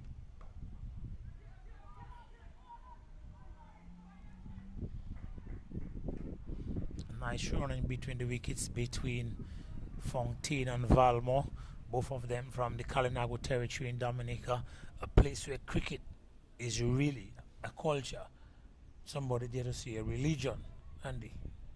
Yes, I think that's the area in Dominica where the most cricket is played, and you can see the results. Many players. We had a tape ball competition a week or so, and there were 4 Kalinago teams. Lovely drive, beats the man at mid on there. Bob can't get across to it. A lovely hit, well struck there by Fontaine. He moves into the 40s, 41 he is, and Dominica now 123 for the loss of 4 in the 24th. Yes, Andy, I mean, we saw when he came in, he was a little bit resolute, patient in his ways, constructing his innings, and at that stage, the team requires it of him, and leading from the front is Arsenio Fontaine. But we were talking about the Kalinago territory and cricket. When I came in this afternoon, just this morning, I just made mention of maybe 6 players from the Kalinago territory on this team, and I was reminded by the manager that there are 9 players on this team from the Kalinago territory. So it speaks of the volume of cricket being played there, and the quality of cricket being played in that section of the island. Yes, they have their Premier League, the Kalinago Premier League. They participate in all cricket. If it means taking a canoe to go, they will be there. Here is a short delivery. Valmore pulls down to backward square. The man coming around from forward square leg sends in the return and limits the batter to just 1 run. Yes. So Valmore will get into double figures. In fact, 1 to him, he moves to 10, and the Dominica total 124 for the loss of 4. Yes, and the Valmore, after completing that delivery, he was just out of balance and was unable to. He had to spend some time catching back his balance, and so they were unable to come back for the second. But it brings a senior Fontaine on strike, who is looking to be more aggressive. But in spite of this, they were restricted to just a single, and so the strike is being rotated while runs are being sought after, as this pair looking to carry the Dominican team to a score in excess of 150 in that opening innings of the match. Valmore taking the first run very quickly, thinking of 2. They can only get 1, so he moves on to 11, 1 to 6 for the loss of 4. We're in the 25th over. Fontaine is inching closer to the half-century mark. I think he would want not only to get to the half-century, but to get many more. Hit one in the air, a chance to be taken, caught there at mid-wicket. Dominica lose their 5th wicket with the score on 126. 126 now for the loss of 5. Yes, Andy, Fontaine would have hoped to reach that milestone of a 50. A half century was there lurking, but it's sacrificial in his approach, looking to accelerate the scoring for Dominica there in the last overs as the innings comes closer to a close, and he regretfully walks down, but knowing that he would have done it for his team, making the sacrifice for his team, just being caught between Scott in no man's land, indecisive in his approach this time, looking to hit and getting out of the shot, but much too late, Andy, and so he is out caught in mid-wicket. But just to give us an update as to what's happening, as Senior was edging closer to his 50, Akim Ogis for the Windwards is inching closer to a century. He's on 83, as the Windward Islands are 166 for 4 against Guyana Happy Eagles in Antigua. The last wicket to fall in that match was Sunil Lambris, who went for 30 from 36 deliveries, and now Sajak Deskat, he is there in the crease with the opener Akim Ogis, and we can only hope that Akim could carry his bat right throughout this innings and trust that he scores the first century of this competition.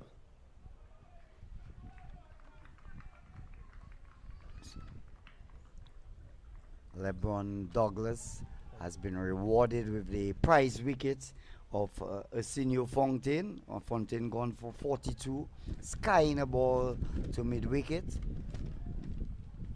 and the fielder, they are gleefully accepting the catch. So Fontaine goes for 42. The new batsman is Jason Joseph. Outside the off stump, it flashes, the ball goes through to the wicket keeper, the vice captain of the St. Vincent team, Joanne Adams.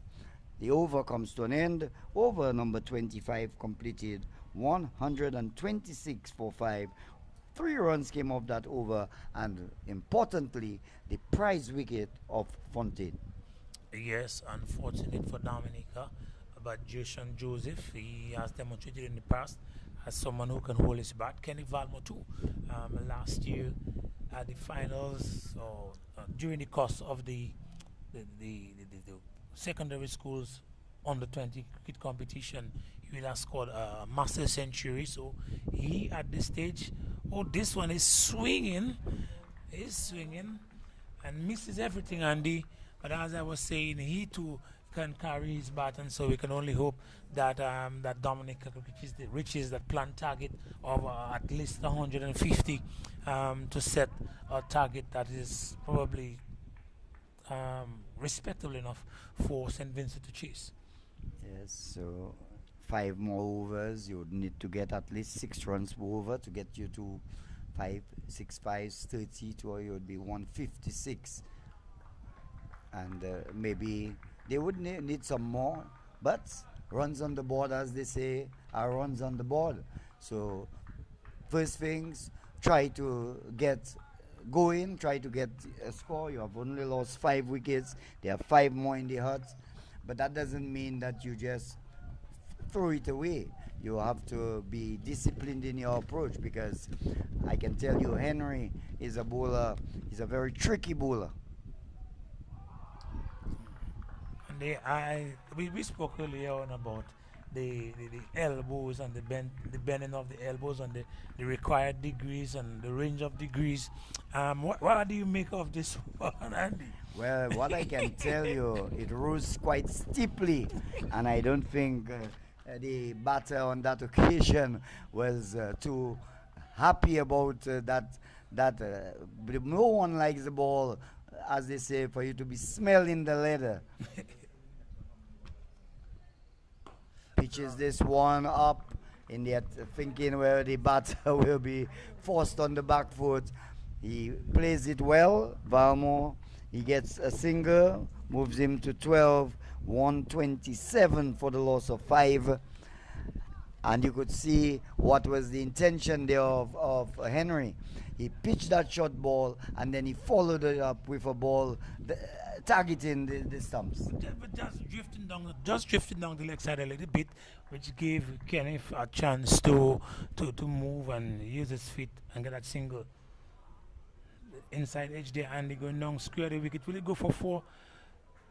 It doesn't, and they will come back for a second run.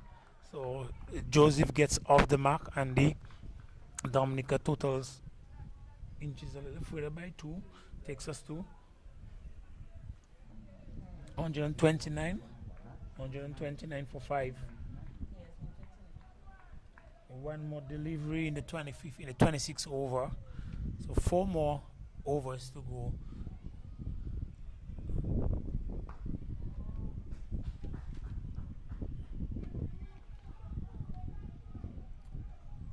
Lovely running there from Jushan Joseph. Get this one, slashes, goes over to the third man region, and they come back for a second. So scores 131, 141 for 5 after 26 overs. So 4 more overs left.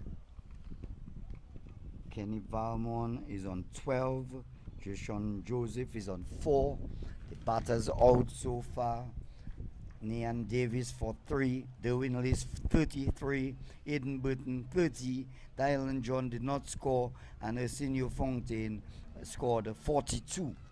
So these are the batters back in the hut, and they will rely and depend heavily on Kenny Valmont and Jushan Joseph to see if they can get past UD's figure of 150 or thereabout. I dare say I would like to see 155 or more.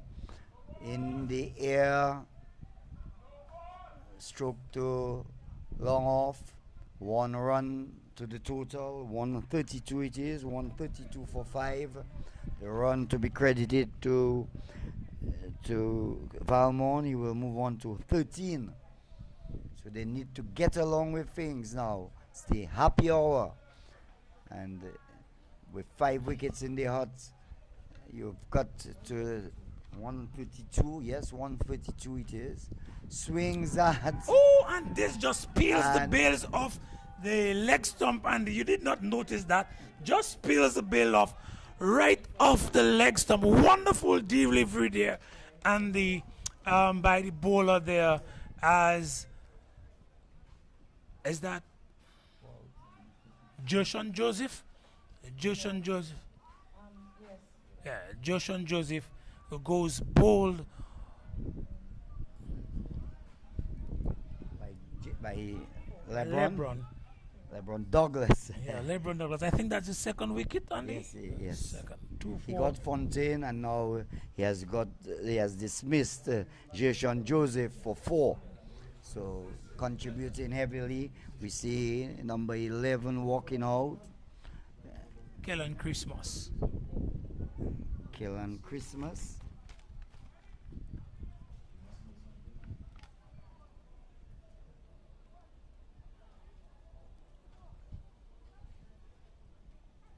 But Andy, but that was a lovely delivery. I remember being at the Fontoma playing field as a kid, and the brother of Beno Pascal, David Pascal, who has passed away since, bowling, and he peeled off the bails off the off stump, between the middle and off stump. And I remember an old gentleman running from the crowds onto the field to pay the bowler for that delivery. I think this one deserves a prize as well, Andy. Well, what I'm impressed with Douglas is that he pitches a few shots, and then on that occasion you could see the batter not wanting to go forward. He backed away and swung. Plays this 1-2, skirmish cover, shies at the stump, they're coming back for an extra.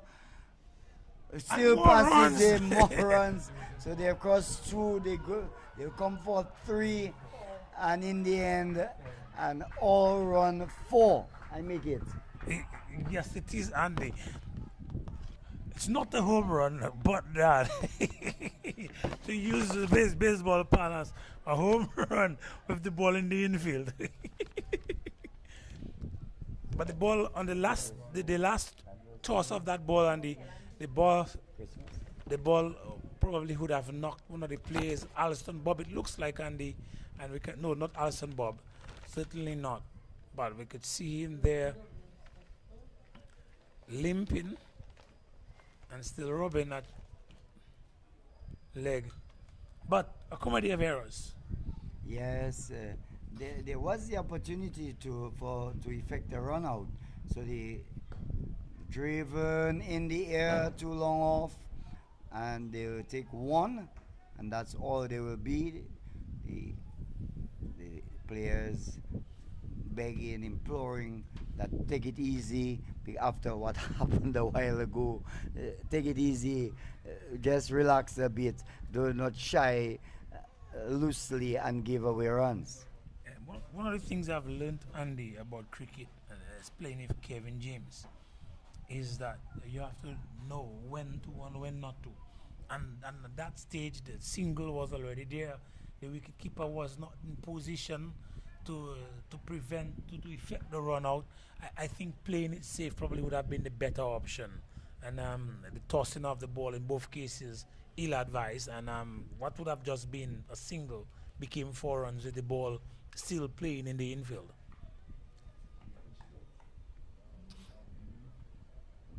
So the score is 138 for 6, Andy. 26.5 overs. Kellen is on 5 from 2 deliveries, and Kenneth is 14 from 16. A lovely shot there. Pulls this one high and hard. Lovely shot there for 6 from Kellen Christmas. And as we call his name, you know, Kellen was in a situation where he had to stay away from the game for a little while, and it's a pleasure seeing him back on, but more so pleasure seeing him hit that wonderful shot over the top for 6, Andy. Yes, a magnificent shot. He read the length very well, got into his wicket and gave the ball the treatment, and ending a rather good over from LeBron Douglas, and in the end 13 runs came off it, 144 for the loss of 6. Valmont is on 14, and Kellen Christmas rushes to 11. Yes, 11 from just 3 deliveries there, Andy. And will they continue the acceleration at the rate they're going? The projected score is now 160. And so the bowler brings that one wide, but he will not trick the umpire. Delroy Liverpool has his signal wide, rightfully so, Andy. Yes, at this point in time, the bowlers, they want to hide the ball as far as possible, but you have to avoid giving too many extras, because each wide is one run added and another ball to be bowled. Swings at, misses, it was there to be hit, and you will be disappointed in not hitting that ball because it was right there in the slot, UD. Yes, but just a little bit slightly out of shape, Andy. And it's not about swinging and hitting hard. It's about proper timing, staying balanced, getting the mechanics right. And then when you make contact, then you have a better shot than getting out of shape uncharacteristically. And that we saw from Kenneth Darrow. But will he be able to correct it? And yes, he does. And this one is straight. And you're going to have magic to stop that shot. It's 4 runs, Andy. 4 runs. As these batters there, lovely shot. He just pushes that one back straight over the top of the bowler Henry, and it will be 4 runs. Andy, wonderful shot there from Kenneth Valmore. The score's 149 for 6 and 27.2. Projected score now 164. Kellen Christmas is on 11 from 3, and Kenneth 18 from a runner ball 18.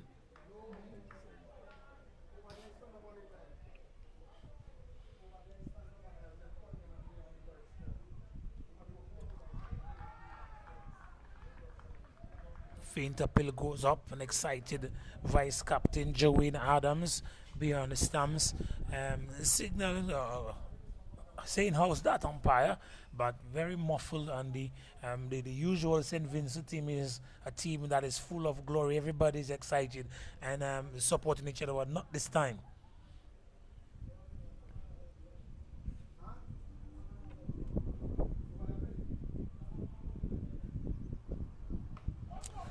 Stays above it. Lovely.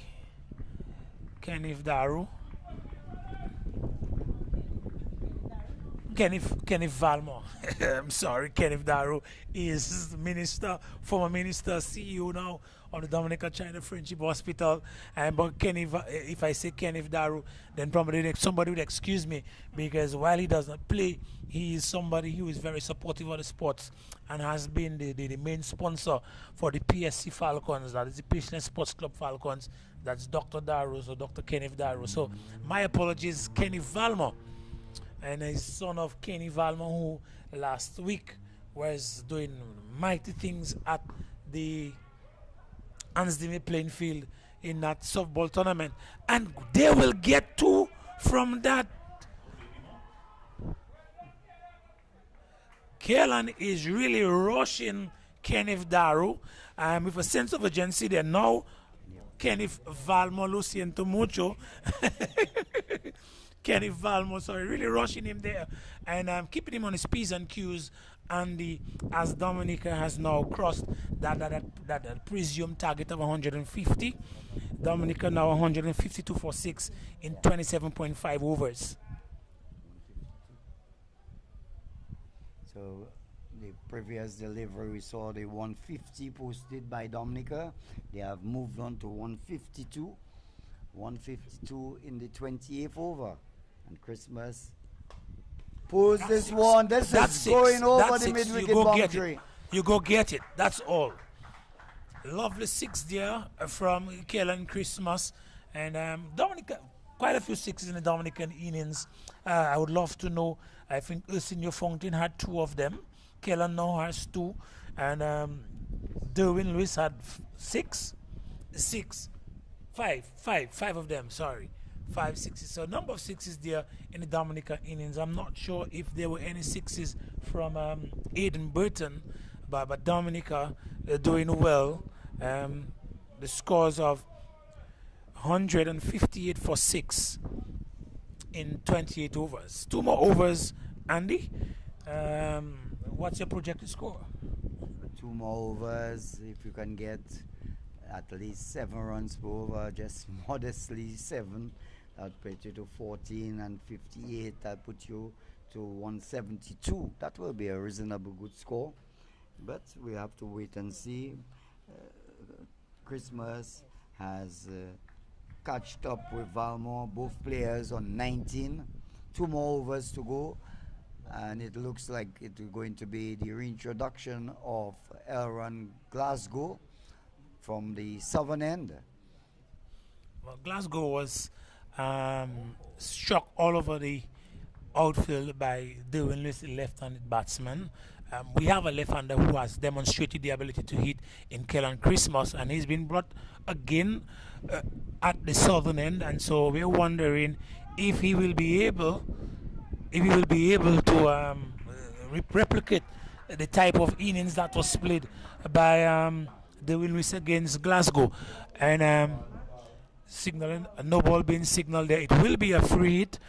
It will be a free hit there. So the scores, instead of going up by 2, we're going up by 3. 161. 161? 161 is the score.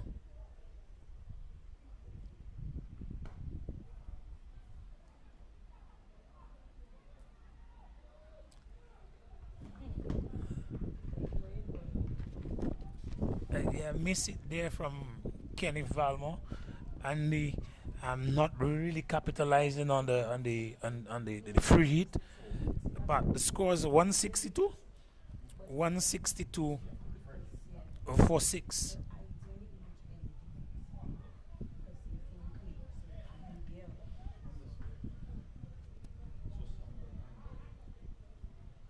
Kaelan is on 19 from 5 deliveries. And Kenny Valmore 22, a runner ball 22. Christmas is on strike. And he goes over the top again. And this time, nice, lovely catch by the guy there in the deep mid-wicket region. And Kaelan has sacrificed his wicket for the team. You could have seen the intentions to get as many runs as possible. And the team would be satisfied with that shot being played.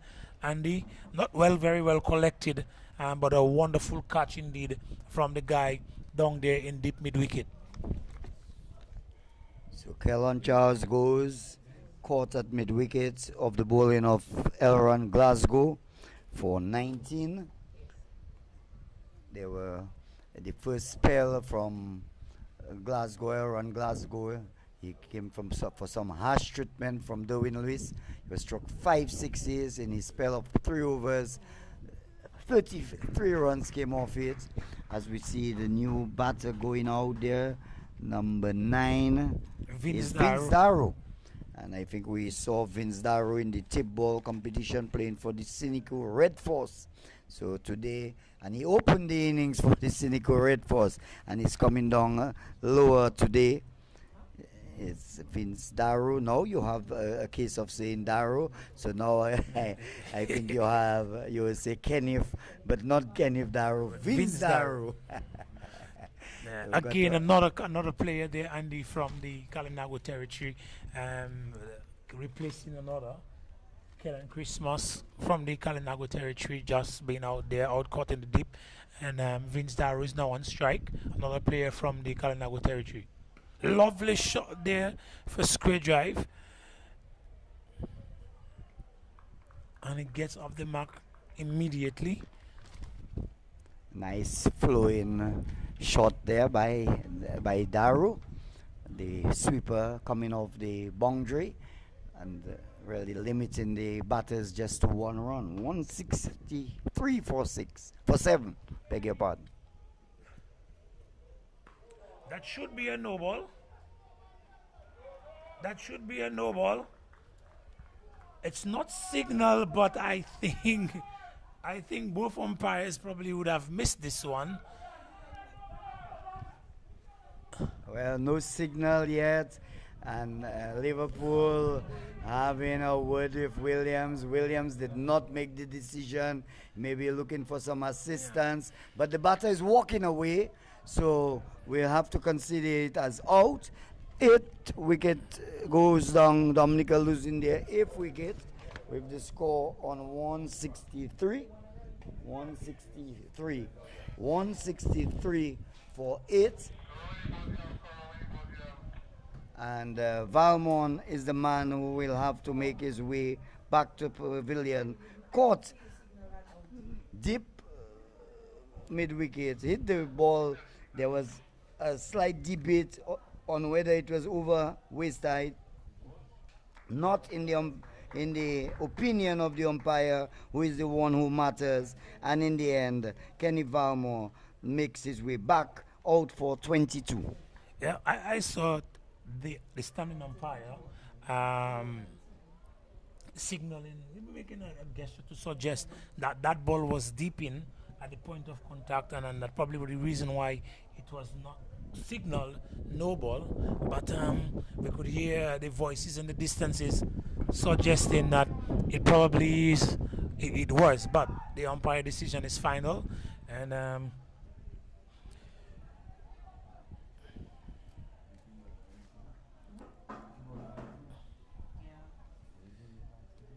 Dante Benjamin is on strike, and he gets off the mark immediately. Yes, he gets off the mark immediately. Dante Benjamin is from the Northeast, student of the Northeast Comprehensive School, fast bowler.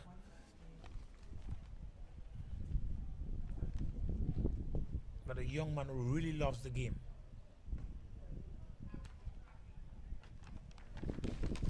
Vince Darrow looking to play that shot with a horizontal bat, and previously got off the mark with a similar shot, and so looking to score it again. It's the is it the end of the over?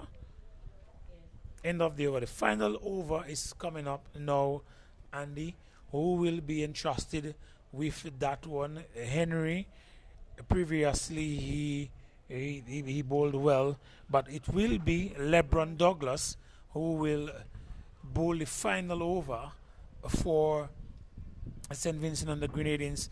Previously he operated from the southern end, but he will bowl his final over from the northern end, Andy. And let's see how much. The scores are now 164. The projected score still 170. And let's see if they will be able to reach that projected score of 170, with the current run rate being at 5.66 runs per over. So Well, you asked if they would get 150. They have already surpassed that. Can they get 170 now?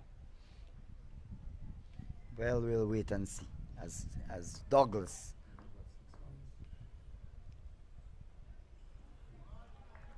and Dante swings, lack of movement there, and the feet nailed to the crease like Christ was nailed to the cross, and swings mightily, but nothing came out of that. Although when Christ was nailed to the cross, we were offered salvation. Will he survive the next delivery? Is the big question. And hits this one high and hard, and it is 6 runs, and so he has been redeemed. And Dante, I'm sure he has been brought to the position, to this position, and with the scores 174, 8 batting at number 10. He probably would have been brought ahead of the next batter to come to the crease for such a time as this, with the abilities that he have. Strong guy. Well, Strong guy. Dominica might be greedy here now. They have got to 170. They still have an opportunity. They may look at 180 now. And that should be signal wide.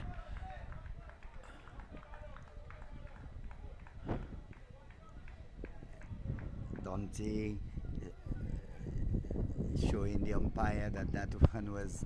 Yeah, But he's a tall man, and the ball has to go overhead height. Well, I'm not sure if it was merely because of height, but maybe because of the line of the delivery. It looked like a wide to me, but the umpire is better positioned than I am. It goes with another offer. Still just 2 more deliveries remaining, and with the intentions of Dante, we may get another 6. We may, just me, Andy.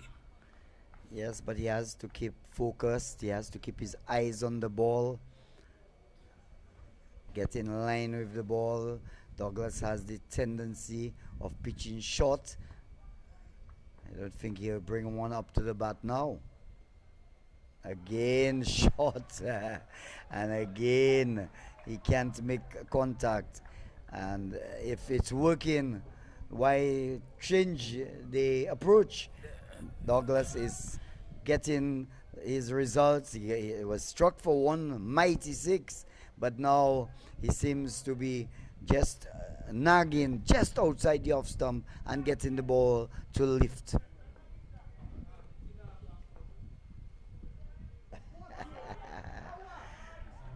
Again he swings at and misses.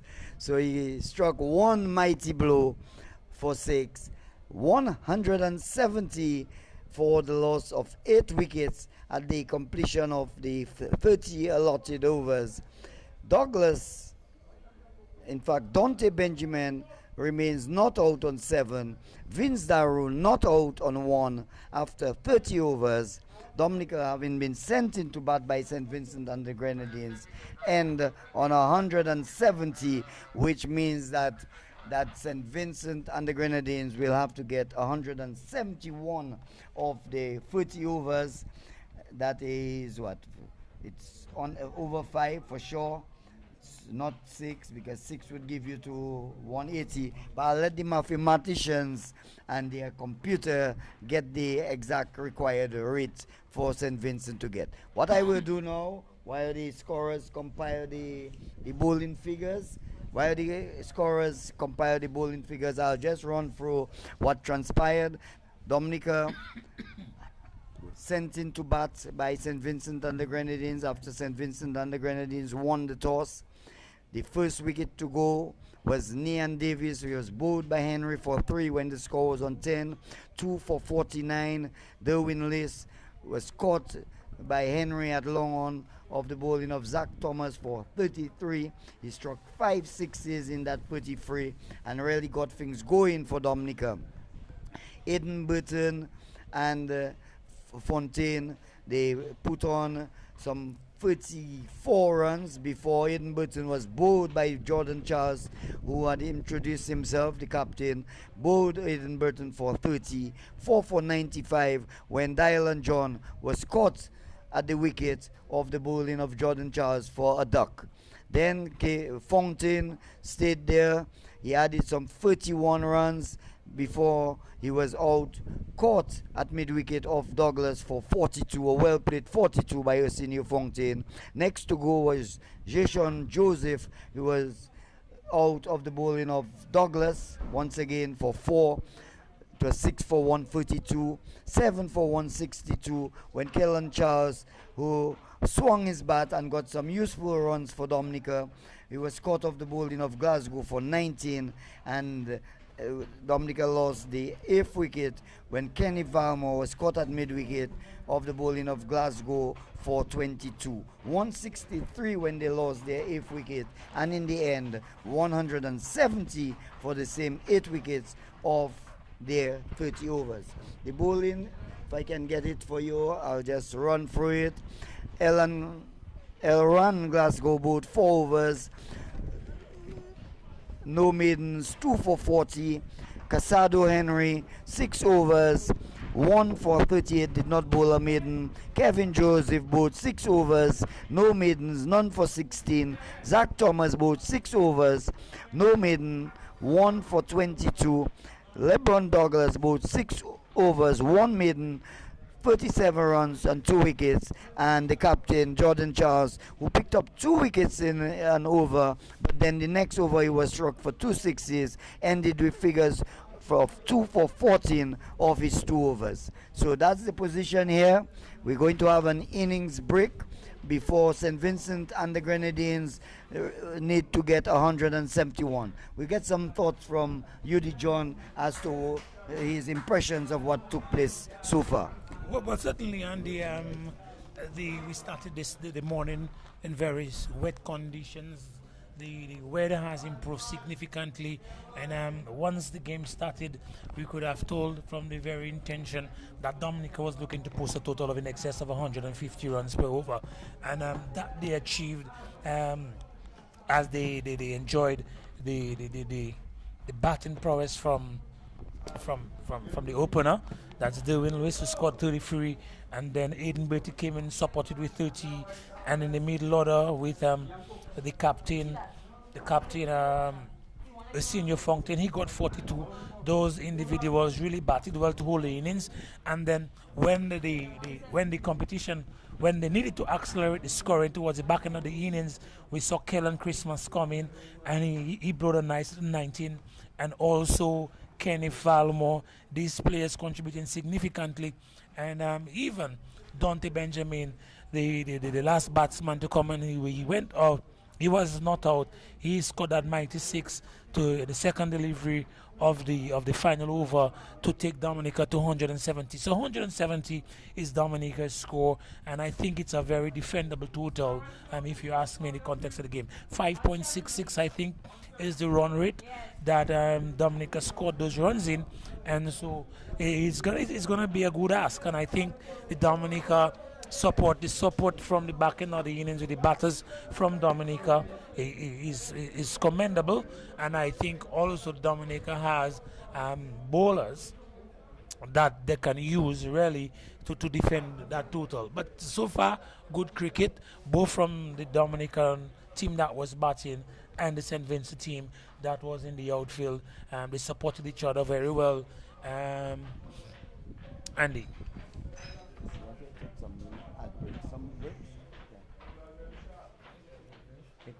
Well, we're going to take, at this time, we're going to take some word from our sponsors as we go in the intermission between innings.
Welcome back to the Geneva playing field, where we're about to see the reply from St. Vincent and the Grenadines.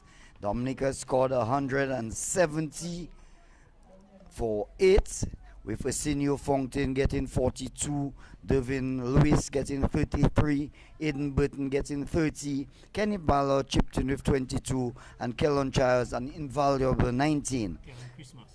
Kellen Christmas, I have for Charles. Why did I write Charles? So Kellen Christmas chipped in with a well-played 19 for St. Vincent and the Grenadines. Glasgow took 2 for 40.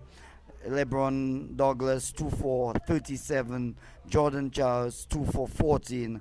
And Casado Henry 1 for 38. So we've just seen the first delivery. Ball from the southern end. It looks like Dante Benjamin. Yes, it is. Dante Benjamin, and he starts with a wide. I guess, and last year, with Dominica being the champions, I think only one player on this team, I stand corrected, but not as many returning players from last year's championship team is on this team. But Dante taking on the responsibility from the fast bowler Kester Lestrade, and seeing him starting to make the necessary adjustments there with the second delivery, and you can see he's getting the support from the rest of the team. Vice captain Eden Burton leading the cheering on the field as they spur the players on for as they attempt that to stem the run chase there from St. Vincent.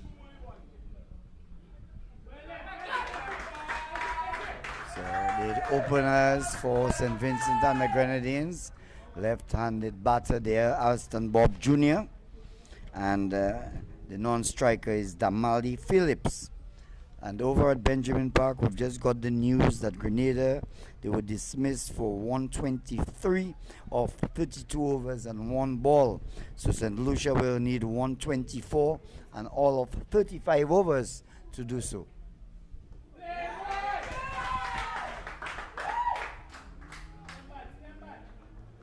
A nice bowling there from Dante Benjamin, getting the carry in the previous delivery, and this time bringing this one just a little bit closer to the batsman, forcing Bob to play.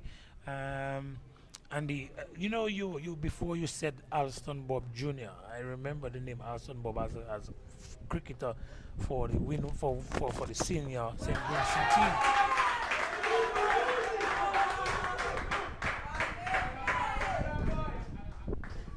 A nice shot there from Bob. And how many runs did they get on that? 3 or just 1? 2. 2. So Bob is back on strike. There. And he looked diminutive in stature previously, but standing next to Derwan Benjamin, the wicketkeeper, he looks tall. Oh, lovely lifting delivery there. A lot of bongs, and the umpire is forced to signal a wide. But Andy, that I think that is the most bongs we've seen from any of the bowlers during the course of that match, Andy. Yes, well, rather erratic.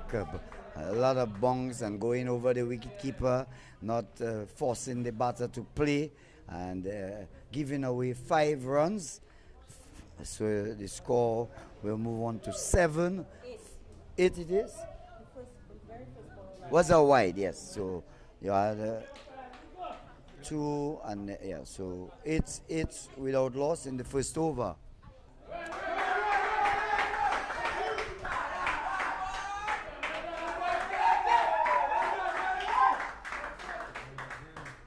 That will be and another wide signal there from the umpire. So 2 more runs to be added.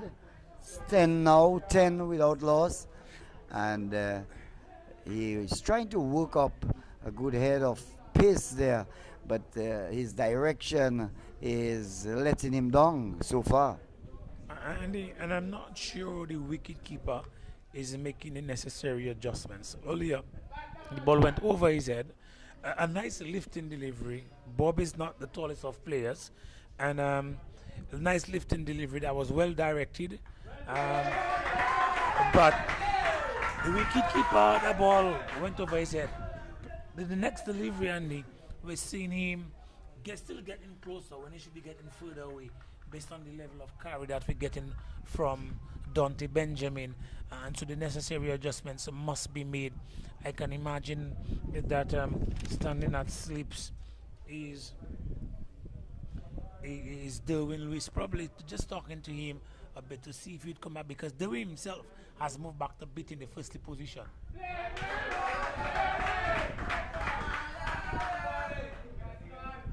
And that should be the end of the over. At the end of the first over, 10 runs off it, Andy, and the required run rate as of now is 5.55 from St. Vincent. Not a particularly good over from Dante Benjamin. I mean, to be fair to the wicketkeeper Javian Benjamin. Derwan Benjamin. Oh, Jovin. The wicketkeeper. Yeah. Yeah. You see, because the thing is, when he first introduced you, he's known by his other name, Derwan Javian Benjamin. Okay, but on the list, yeah, on the list is Javian. Yeah. I went with what I Yeah. saw. So you're right. So we're about to see from the northern end, number 23. He's a nephew of Benjamin, wicketkeeper Benjamin. Yes. Jovin Benjamin. So the next bowler is Jeshon Joseph.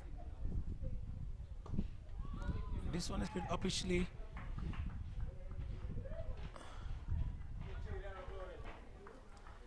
Jason was a wonderful bowler in the recently concluded U15 bilateral series, and he's given the first ball there again for the U19 team, and Jason probably would have captained the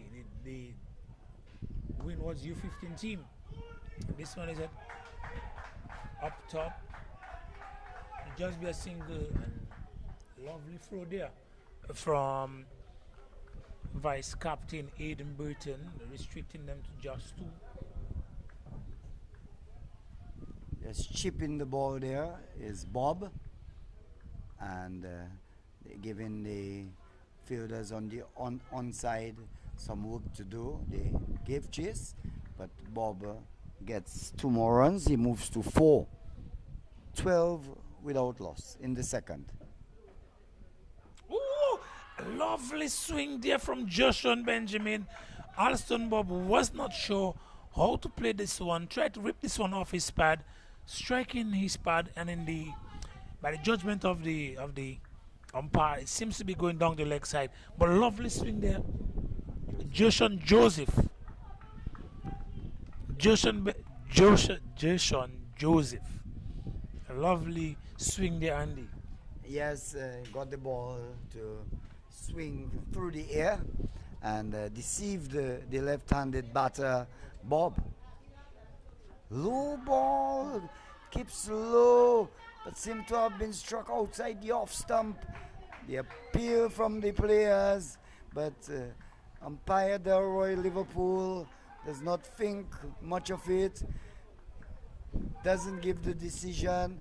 From here, I thought his ball kept low. I thought that the batter had done sufficiently enough to go outside the off stump, and to my mind struck outside the off stump. Yes, Andy, but Jason carries the ball, a more swing again, Andy, and that ball looks like it's getting swing from off both the hand and off the deck, Andy. So this one was already moving, and after hit the deck, moving even further, and almost evasive action taken there by Alston Bob down on the southern end, batting on the southern end. So Dominica looks energized in the outfield, and so the 170 seems to be a good mountain that they give the opponents to climb. Joseph gets a ball to be directed on the stumps. Bob plays it well. The over comes to an end at the end of over number 2. St. Vincent and the Grenadines requiring 171 for victory, 12 without loss. Yes, a nice comeback over there from Jason Joseph. The Dominica, would have the first over from Dante Benjamin was an expensive 110 from that over, of which most were wides, and we had the 5 wides with the and then another 2 wides, so at least 7 wides in the first over from Dante Benjamin. But Jason Joseph brings some respectability in that second over, just 2 runs off it, Andy, and so 12 runs after 2 overs, chasing 170, needing 171 to win. So let's see if Benjamin can make some adjustments, make some improvements. He will bowl on this occasion to Damali Phillips. Phillips also a left-handed batter, gets one up to him. He drives, man from mid-off moves smartly across to his left to the mid-on position and fields quite cleanly. There is no run. An immediate adjustment being made there by Dante Benjamin. When the ball the first over, he was coming from around the wicket, and he has opted to come from over, and in the very first delivery seems to have a lot more control at that position, and so looking more economical already, Andy. Yes, has struck a better length and line. We see Captain Fontaine coming in from backward point. In fact, he has brought himself into the gully. Maybe, I'm not too sure if he just came up to have a word. He's going back now. Yes, to backward point. As Benjamin goes to Phillips, he's driving at. Benjamin is holding his head as if to suggest that there was an edge, but the wicketkeeper, Javian Benjamin, did not gather the ball cleanly, so he has to turn back. That is Dante Benjamin, walk back to his bowling mark, and we will never be sure as to if the edge was taken. And I just want to bring a little update. We're looking forward to seeing Akim Ogis scoring that century, but he was undone, out-caught by Verosami Permal of the bowling of Goda Keshmoti. He scored just 95, and so for this opening match of the West Indies tournament, senior men's tournament, we have a first century coming from Kevin Wickham of Barbados against Jamaica. He, when I last checked, was 103, but Akim Ogis, he was out by Goda Keshmoti 95 or 95. Ball peeling the out portion of the bat, goes straight to Captain Fontaine there at backward point, and again there is no run. So the Mali Phillips, yes, yet to score. Alston Bob Jr. is on 4. 2 left-handed batters doing the opening honors for St. Vincent and the Grenadines.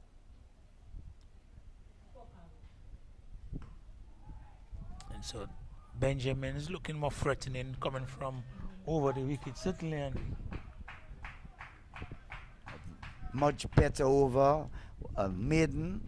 So bouncing back from that 10-run over, his first one, succeeding in getting a maiden. So after 3 overs, St. Vincent and the Grenadines, 12 without loss.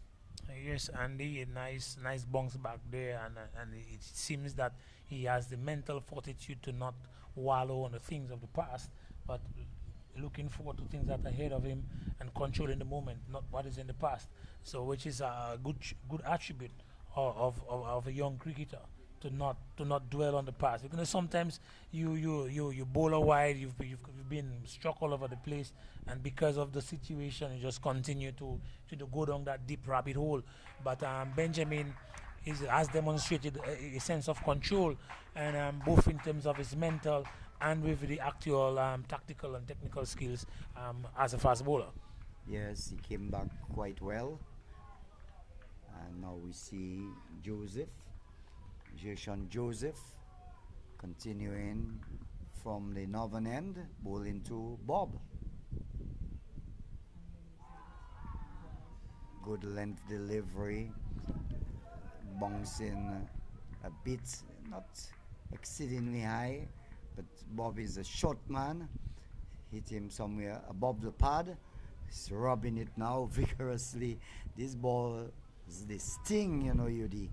And once you hit that fleshy part that is unguarded, you feel it, I can tell you. You get the burning sensation, Andy. Correct. I'm just amazed at the level of swing that Joshan Joseph, sorry, continues to get delivery after delivery.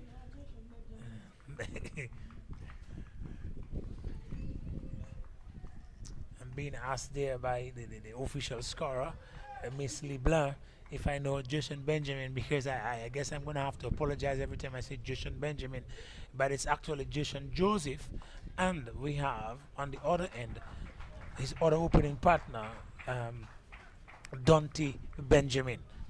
A good delivery there from Joseph. It kept a bit low, but Alston Bob Jr., he kept his eyes on the ball and guided it to the backward point region. Good technique there by Alston Bob. The ball jogging back on this occasion, so he seems to be having different variations, Jason Joseph, and that's a good sign of a thinking bowler, that you bowl one in the channel, you get one moving away, you get one cutting back. So it's always good to see a bowler, and when one talks about variation, you always remember the great Malcolm Marshall. Even when he cut down his pace, he had the ball moving in and out, and really was a sight to behold. The great Malcolm Marshall, now deceased. Well, what I find about Jason, as you talk about variation, is he understands and has the ability as well to get swing from the delivery, from the arm, and to get swing off the deck, and he consistently brings the ball full, extracting swing from the arm, but at the same and the wrist, but at the same time recognizes and understands that if he pitches the ball and he extracts a second level or degree of swing, it becomes more difficult for the batter to negotiate. And I think, as you rightfully said, is a very thinking fast bowler, Andy. I can imagine him developing into a faster bowler, maintaining the ability to swing that delivery. He should be a menace to society.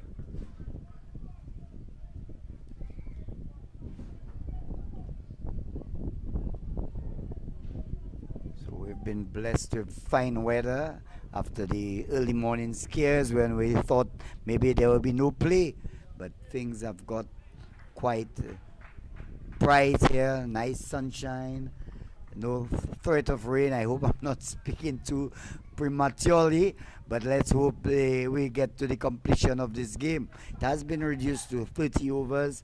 We already have 30 bowled in the Dominica innings, and now 4 has been completed. So we hope and pray that this match is completed. Oh my God! Is that Dylan John? Dylan John started to move a little bit too early, and I'm not negotiating that one well, and the ball just dipped. And what would have been a wonderful catch, he dropped it, and you could see that he continues to be very mad at himself, contemplating and thinking on what would have happened before, and wondering why he has not made a catch. But you can tell, he kicks the dirt in regret, and said this should have been a wicket for Dante Benjamin and Dominica. Lovely catch there by a senior Fountain.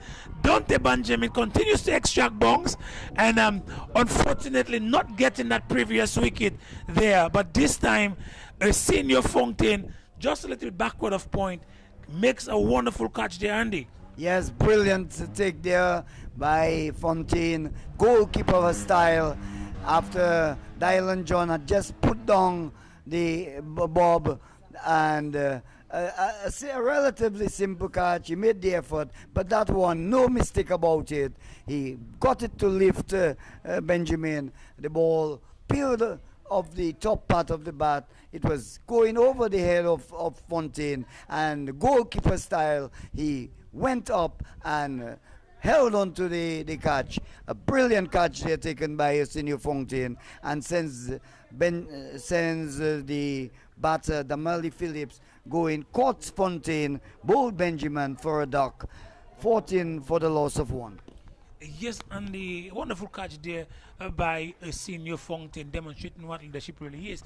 But if we were to just reflect and comment on the situation, you can still see Dylan John walking if a sign of disappointment. But what really happened when the ball was struck, Dylan started to move to his left.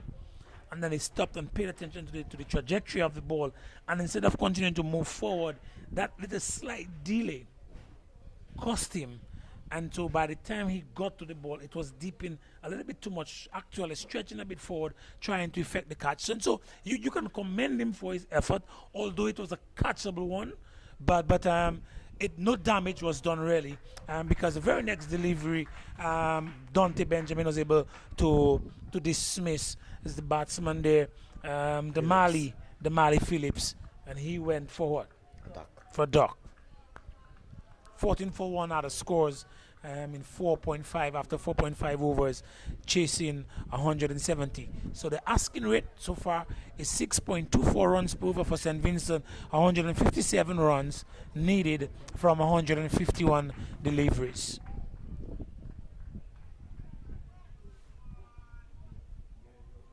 So after that not so good first over, Dante Benjamin has bounced back, had a maiden in his second over, and in his third he has had a wicket so far, and a much better line, much better length, and limiting the batters there.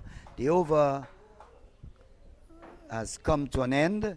Over number 5 completed, and at the end of over number 5, St. Vincent and the Grenadines set a target of 171. They are 14 for the loss of 1. Yes, and a lovely bounce back there from Dante Benjamin after going for 10 in his first over. He has bounced back to the next 2 overs, has taken 1 for 1, really. And so, and it could have been really, it could have been 2, because Alison Bob is on the other end. And so he got the wicket of Damali Phillips for duck.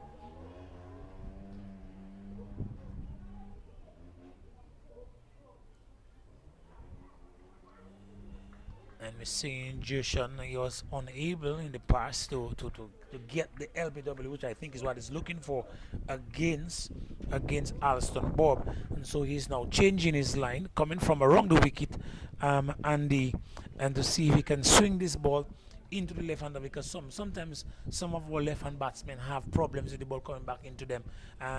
Let's see, that's what he's trying. He's now really pushing that in-swinger into the left-hander.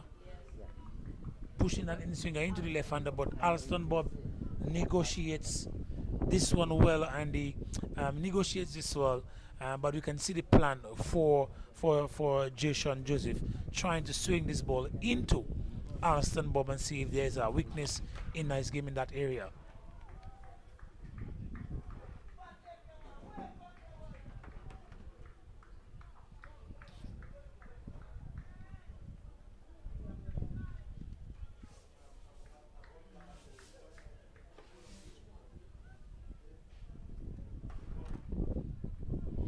So tomorrow is a rest day in the tournament, and then tournament will resume on Tuesday.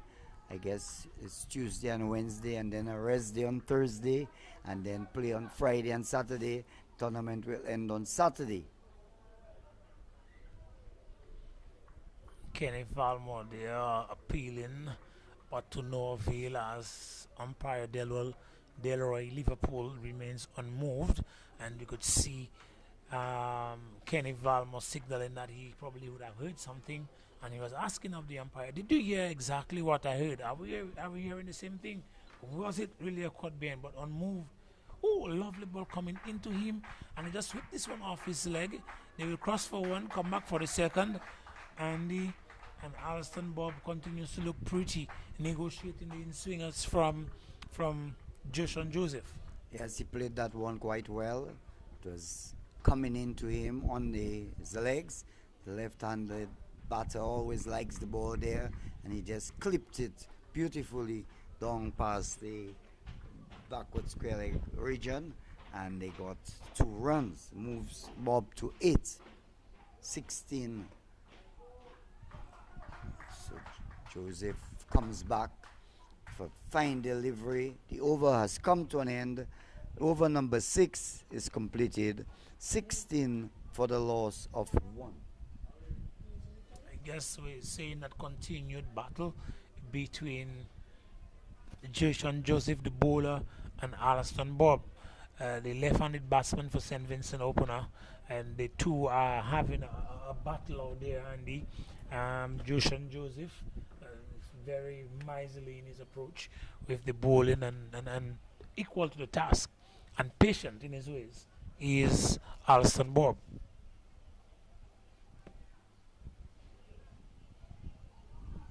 A naughty shot there by Zach Thomas, who has replaced Amali Phillips. Benjamin bowling the ball right in the corridor, and Zach Thomas, wanting to feel the ball onto the bat, was playing at the ball, which he would be well advised maybe just to let it pass outside the off stump. Yes, playing that shot and not even looking for. That will be 5 wides. That will be 5 wides. Drifting this one too much, a little bit wayward in his, with this one, Andy. And I think he probably was looking for extra pace on that one. Well, in his first over, he did something similar, but he tightened up in his next 2 overs, and it's strange to see him maybe trying something different, which if something is working, you just keep on doing what is working, and he let the ball go way down the leg side. Back with his right direction, line and length, impeccable on this occasion, and forces Thomas into defense. Yes, Andy, and you were right. I mean, if it's not broken, don't fix it. You were bowling at a pace that was allowing you opportunities for a wicket and allowing you opportunities to prevent the bleeding of the runs. And why try to bowl fast? Again, tries this similar thing. Don't try to fix what is not broken. I think he has gotten quite comfortable, and right now he's experimenting. But there's no need to experiment. Do the things that are working. And I will tell you what, there's a place for experimentation, but it's lab. not in the game. And that's rightfully said. And the lab for cricketers, fast bowlers, is in the nets, right, in the practice. But now you get what is working, you keep at it. This is the kind of bowling that we had seen him bowl that kept him in the game nicely and resulted in the wicket, and resulted in a missed opportunity. Why change it? Having said that, I have already seen Bumrah use that as a strategy to offset the batter, give them a wide ball and give them that false sense of security that, oh, he's not in line and he's bowling wide. And then here comes the Yorker and he destroys you. That is the skill of Bumrah. Well, sometimes you have to be able to, but the experimentation that we spoke of would have happened in the lab. It would have happened in the lab. Yeah. It doesn't happen, okay, let me just try that now in the game situation. You know, I can perfect. And I remember Arthur James, the father of the manager of the national team, Kevin James, saying to me that when he was going to grammar school, to make grammar school team, as fast bowlers, as fast bowlers, you'd have had to pin a sheet of paper on the wicket where you want to bowl it, and consistently run, jump, and deliver, and pitch the ball on the sheet of paper. And if you know a Canpad book back in the day, it was not 8.5 by 14. It was not 8.5 by 11. The Canpad book was much smaller than that. And if you were to target that consistently, and it made you a better bowler. And I think that is where you go to the lab, because you cannot bring a piece of paper in the game, but the piece of paper mentally is positioned for you, that if this is the piece of paper I'm targeting for that particular, then I'm doing it. And so our young men have to learn to do that and be better at it. And we can only hope that he can grow, because Dante Benjamin is a young guy. Dante Benjamin is a young guy from the Northeast Comprehensive School. The over comes to an end. Over number 7, 24 for the loss of 1. And your point, well taken, UD, because even the great Lasif Malinga, he did not get to bowl the Yorkers just by eating popcorn and ice cream. He worked on it, he set targets, and he described how he got that ball to. And I think coaches do that by and large now, that they set cones and set targets that bowlers, but the players, they have to have the commitment and desire to do it well, because as they say, you can bring the horse to the well, but you can't force it to drink. So you've got to put your own work in. The coach can help you, but you've got to put your own work in. Certainly, Andy. See the dead ball signal there as the batsman moves away in the middle of the run-up of Jason Joseph. I'm not sure the reason for the shift, but again, can he stay mentally on top of things? Bob is on 8 from 29 deliveries, and Zach Thomas, he is yet to score. A loud appeal there from Jason Joseph, and umpire Liverpool is unmoved. And we could tell from the very onset that Joseph is looking to get wickets through the LBW route. How many ways, Andy, are there to get out in cricket? Putting me on the spot. I would have to. I really do not have it. I would have to go through it: stomp, run out, board, caught behind, caught on the outfield. Well, caught is caught. Caught is caught. Okay. But maybe you have it tabulated and have it putting me to the test there. But I would have to go through it. I have never really pinpointed and said, well, it's 5 or 6 or whatever. But if we check, we will get it eventually. Eventually. Well, I will tell you it's 11. 11. 11. Yeah. 11 different ways to get out. And Jason is specifically looking for the LBW in that situation. This one a little bit short, not rising as it usually does, and and strangely not extracting the swing as he usually gets. And this guy, I would love to be able to tap into his thinking and to understand his approach, because he swings the ball. We swing straight from the arm. He swings the ball off the deck. See, he brings this one up and gets a late swing, and then the ball, the delivery before, it was shortish, but not with swing, straight. And the batsman, Zach Thomas, was able to negotiate it well there, Andy. So it's interesting to see that on both teams. It is interesting to see that now both teams, Andy, are putting on display cricketers for the future, and we can really see the pedigree in their ways.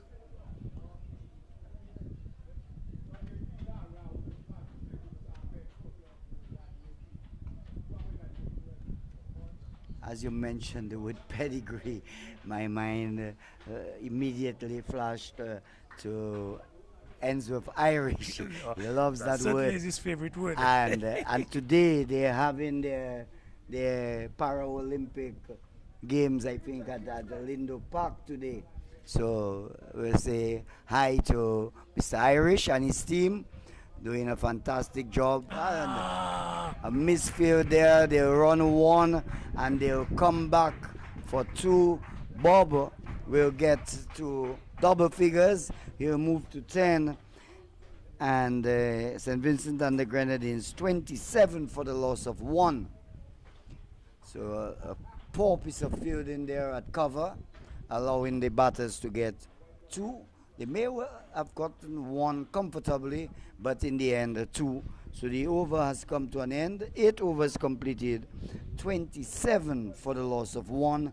Remember and keep in mind that St. Vincent and the Grenadines, they require 171 runs. So they have 22 more overs to get it, and they require what? 144? 144 of 22 overs. 144 of 22 overs, and you can work out 132 deliveries to score 144 at an asking rate of 6.55, somewhere thereabout. So it can be achieved. It's achievable, but I think the cricket that we're seeing being played there by the Dominica team, it's gonna be a big ask for the St. Vincent team. So we're seeing a bowling change from the southern end. That will be the captain, Senior Fountain. Starts with a beautiful delivery, forcing Thomas to play at. He misses. The ball goes through to wicketkeeper Benjamin. There's no slip.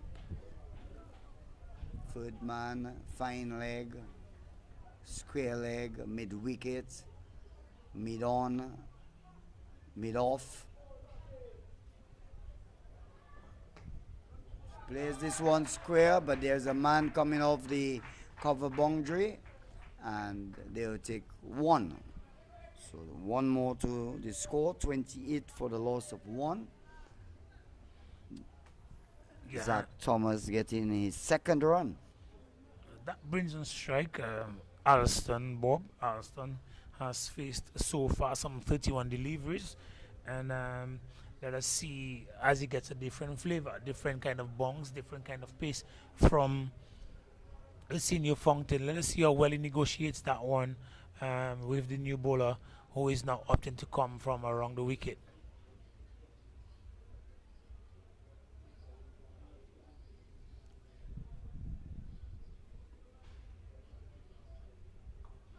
That's 6. That's 6. He just helps this one on its way.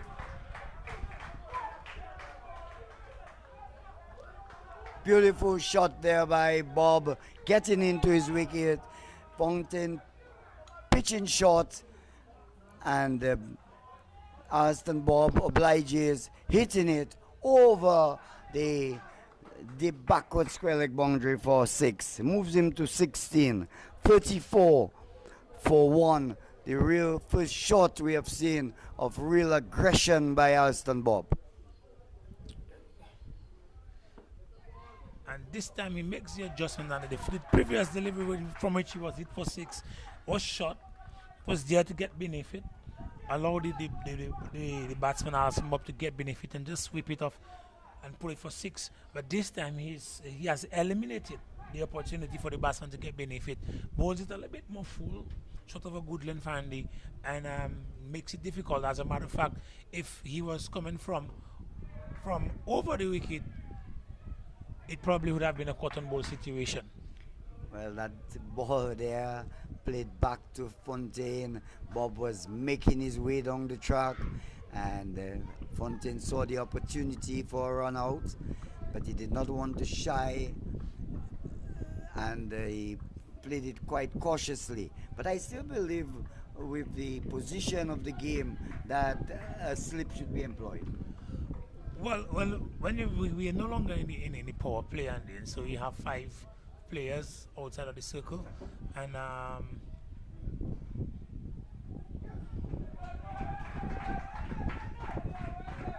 that's probably the reason why you haven't got the slip. But maybe based on what you just said and that delivery, the outcome of that delivery probably it's an advisable one to have a slip or a less than wideish third man. Yes, so 5 runs to be added to the total, 5 wides. We were delivery going down the leg side. Wicketkeeper Benjamin could not gather. I would still employ. And based on exactly what I was talking about, we have, Dylan John. Oh, knocking this one. Have Dylan John asking Senior Fountain, the captain, should he come a little bit more fine with the third man position, so it eliminates the situation like what just happened. And these young men are actually thinking cricket, Andy. Yes, the over comes to an end. 9 overs completed, 39 for 1. And the final delivery there, you saw it. Bob was a bit uncomfortable there. And the thing about cricket is if the ball goes through slip, then you bring one. And then the horse has already bolted. And then you regret. So now we see for Joseph, we see that there is a slip. Well, Joseph is extracting a lot of swing, and we have the ball is going to be moving away from the right-hander, and so probably that is the reason why you have the slip. So in case anything gets off the edge, moving away from the right-hander, so but you can understand that. But in the situation with Senior Fountain, who is not extracting as much swing, that probably is the reason why they did not have the slips. If you have the control and you have the confidence to keep that ball in the channel, you employ a slip. And I've seen a senior bowl. I know he is a useful bowler, and I think he has to trust himself to get the job done and to have a slip in place. I agree with you on that, Andy, especially in light of the fact we have such a diminutive wicketkeeper in Jovian Derwan Benjamin.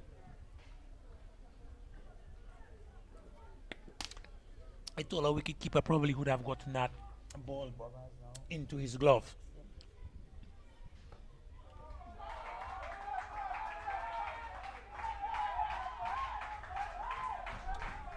And Bob drives this one a bit uppishly. Not total control, but albeit he will get 4 runs for that one. So it's a wonderful contest between Bob and Joseph. The current run rate 4.63, and the asking run rate is now 6.20. 44 for 1 are the scores after 9.3 overs. So still in the 10th over, and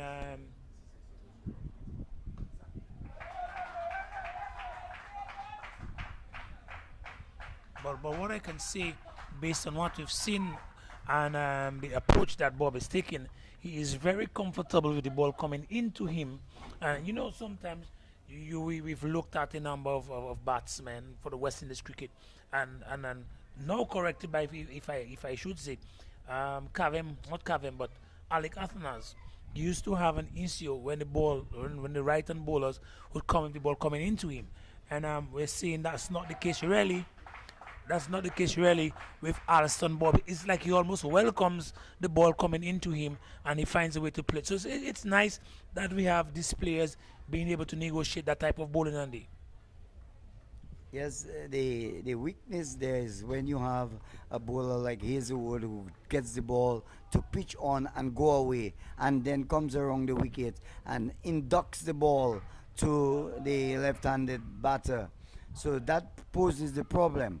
If it's just one-way traffic, you can handle it. But when you have the bowler who has the skill to pitch the ball on the off stump and let it leave the left-hander, then when he brings it in, that is where the difficulty arises. As you said that, Andy, I am reminded of an India series in the West Indies with Pedro Collins bowling against the mighty Sachin Tendulkar, and Pedro Collins had that ball moving away from him consistently and would get him out regularly with that in-swinger coming back into him.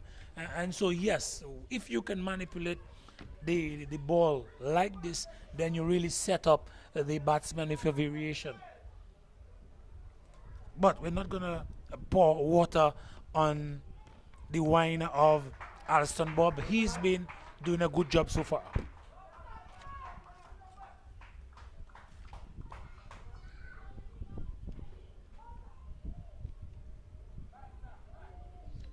He gets another run. He moves to 22. And St. Vincent Under the Grenadines, 46 for 1. Yesterday they were dismissed for 45. So you don't take events of one day and carry it into the second day. Out for 45 yesterday, today 46 for 1. And by the way, these batters have been batting, and by the way they have been batting, you would not want to think that they were in such a situation just a day ago.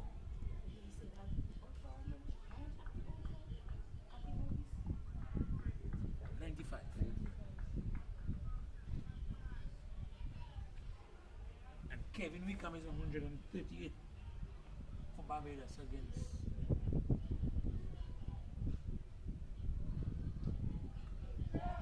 Lovely shot, open in the face of the bat. Dylan Joseph, I think before. He did well to get to the ball, but his foot touched the line while in contact with the ball. So 4 runs signaled by the umpire will take Zach Thomas to 7, and the 50 for St. Vincent and the Grenadines is posted. We're in the 11th over. I'll get exactly 50 in 10.3 overs. But and they demonstrated athleticism from Dylan John there in the deep, but trusted his abilities too much. You know, usually you just parry the ball and play it safe. He kept it in his hands, and as he rolled across, his feet touching the ropes.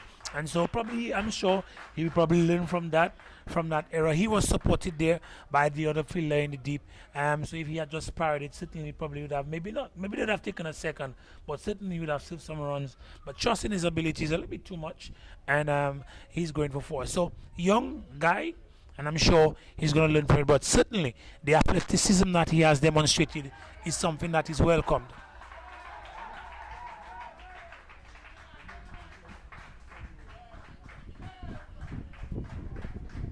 Getting the support from his teammates below us there. Every run been applauded. 51 it is, 51 for 1. Bob has progressed to 22. Zach Thomas confidently moving on. He's on 8. But as the longer you stay at the crease, the more comfortable you get, and batting becomes much easier. And this one is out caught. He's gone. Set up previously. The same Dylan John, he moved to his left a little bit and did not negotiate it, but this time he remained composed, and Alston Bob is gone. I think it's a prized wicket for St. Vincent, and he now making his way back to the pavilion, and is something that he will do with lamented regret. So Bob goes, caught John Bode Fountain for 22. St. Vincent and the Grenadines lose their second wicket with the score on 51 as their captain Jordan Charles makes his way to join Zach Thomas. Yes, and we could tell by the body language of Alston Bob, he regrets playing that shot, and I'm coming thinking about what could have been done better, but it's for another day, because now it brings to the crease the captain Jordan Charles.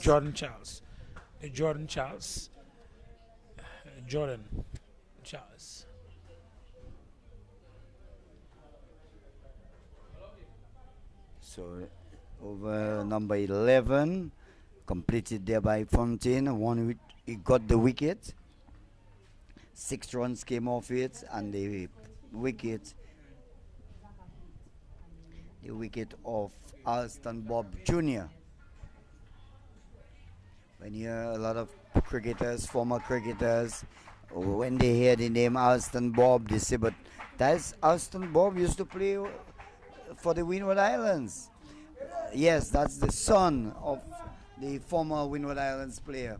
He's the one playing now is Alston Bob Jr. So comes from a cricketing family. Yeah, certainly a number of our athletes nowadays following the ranks. We have Derwin Lewis, another opener for the Dominica team. That is, he is the son of Vincent Lewis, the all-rounder. Bats right, I think, but he's a left-hand bowler for Dominica. Served a number of years as the opening bowler for Dominica. And so, yes, the sons of the fathers are following in the footsteps.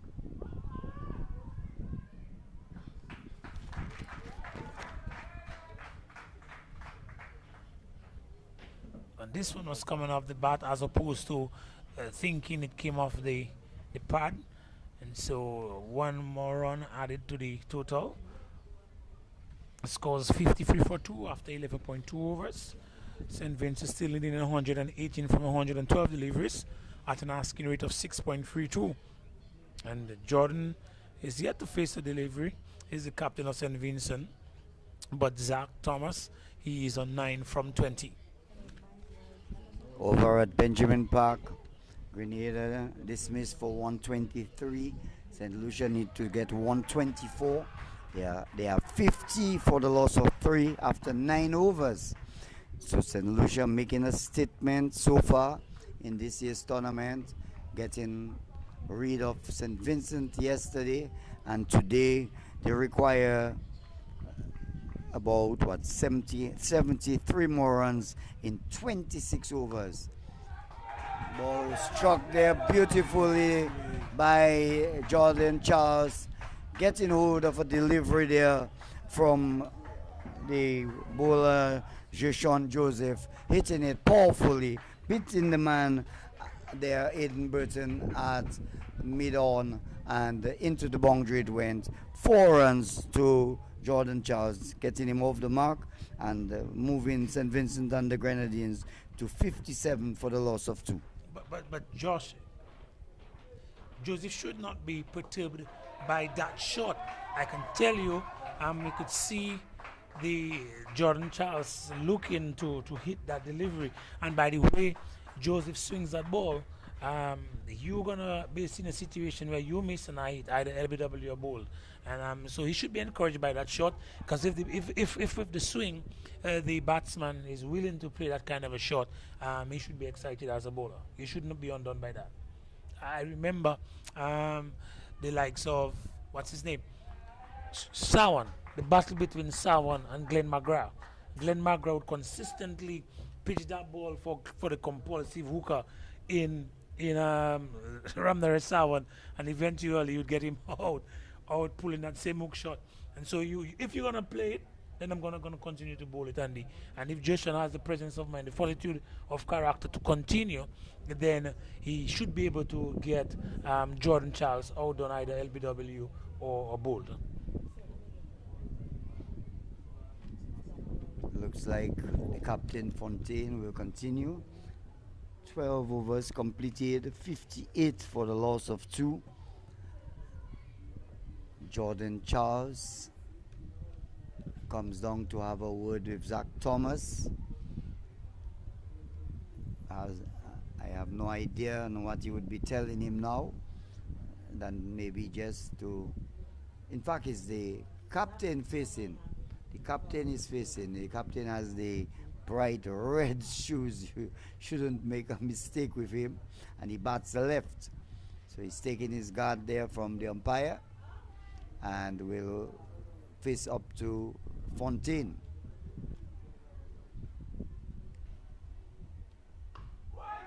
In the air, hard, high. A player is getting under it. Takes the catch. That should be gone. Lovely catch there. And who is that person doing a catch down there?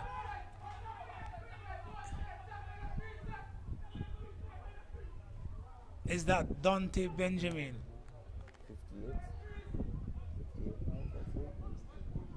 Fontaine that goal there, man. Fontaine that goal there. What happened? What happened there?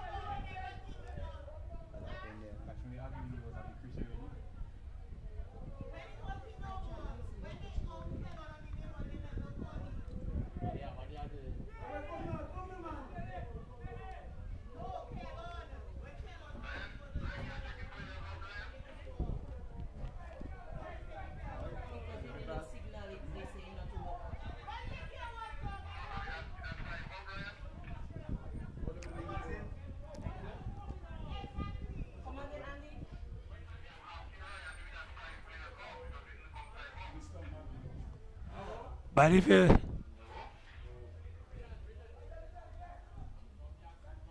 I think the decision finally is he's out court.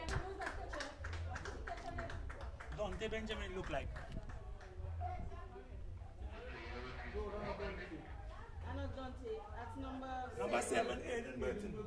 Okay. Who's the batsman? Charles? Charles. Fontaine is in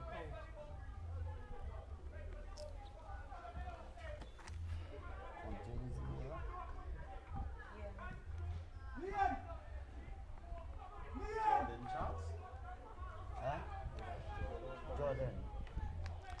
So now that we're seeing what the situation was, it should have been 5 players on the boundary instead of the required minimum of 4, maximum of 4, and I think that is the reason why St. Vincent is displaying the unsportsmanlike behavior that we are seeing. If the umpire does not call it, then it shouldn't be a situation where you stand in protest. And if it was not signaled by the umpire, then it's out. And we had similar situations. I think when Kellen Christmas got out, it was a beamer, and he got out caught in mid-wicket, and it. Yeah.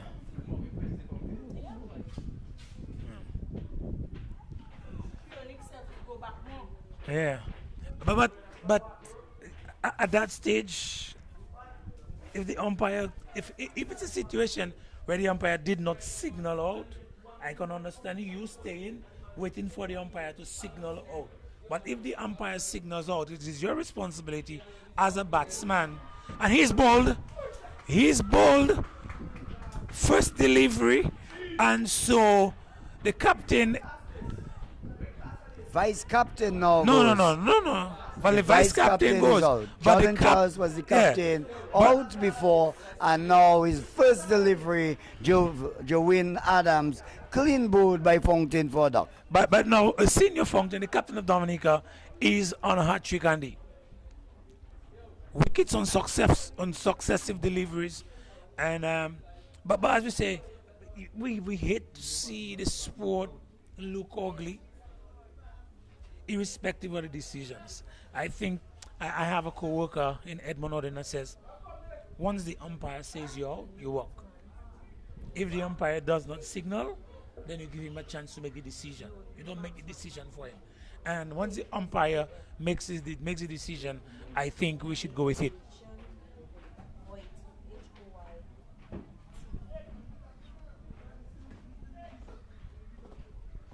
So from a position of 51 for 2, St. Vincent and the Grenadines losing their captain and their vice captain, both going with the score on 58. So 58 for 3 has become 58 for 4 now.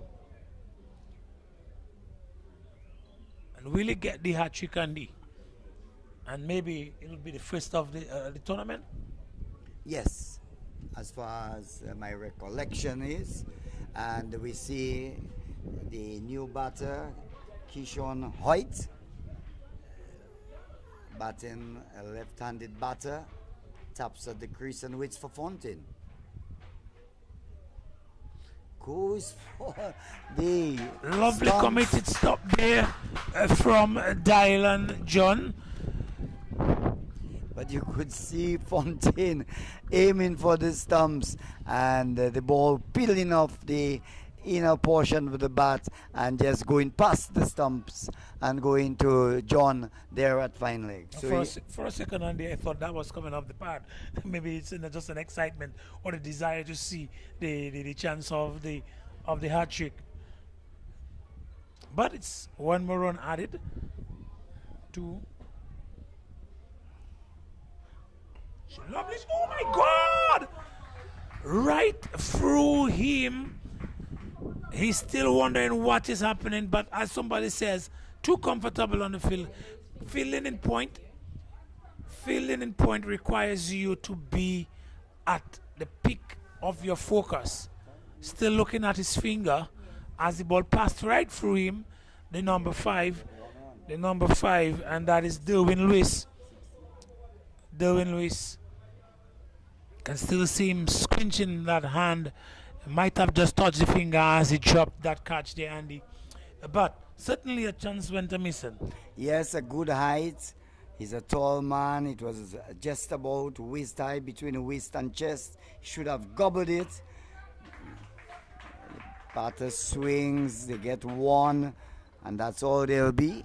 So one more to the total, 61 it is for 4.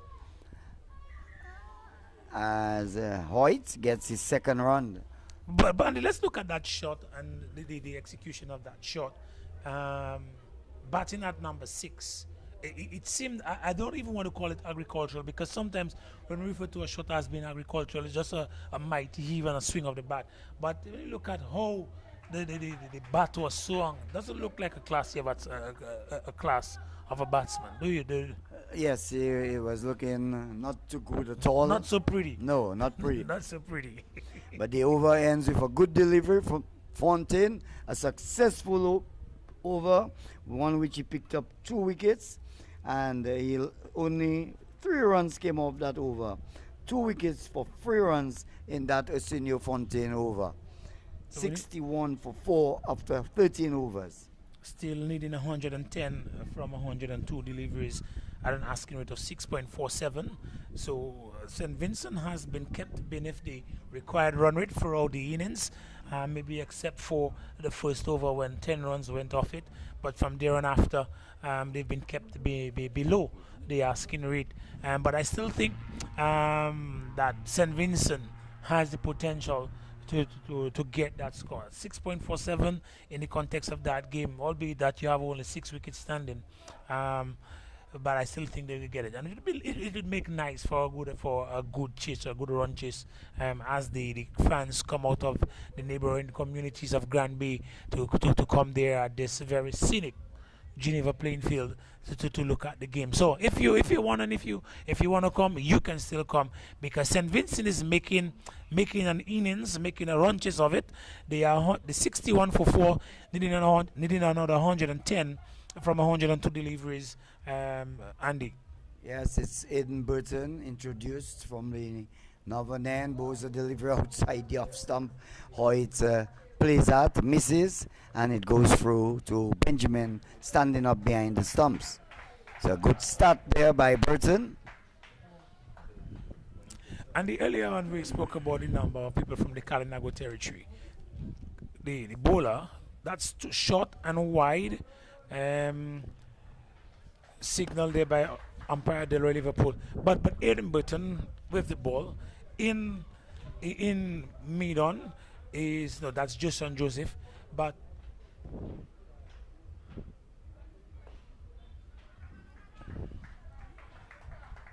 widest mid wicket is the number 13 Kenneth.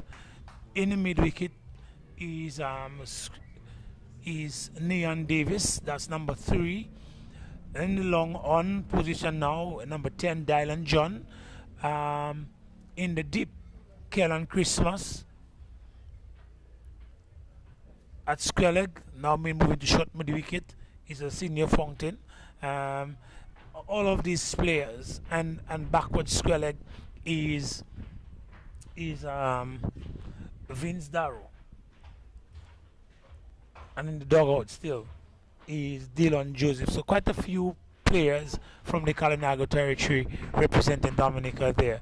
And I remember in my years playing cricket at the Dominica Grammar School, We had quite a few people like Abel and Adam Sanford, quite a few. It has been many years like this that Dominica has probably almost always had a Kalinago on a national team.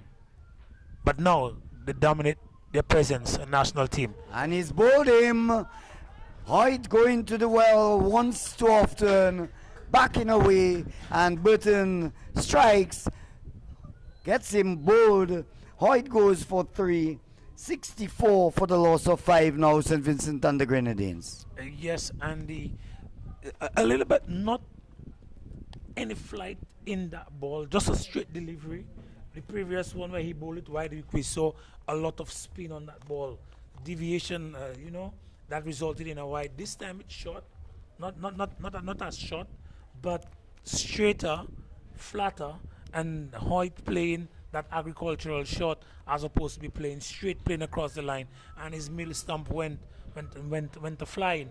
And Dominica is in a happier position. St. Vincent moves on to 64 for 5.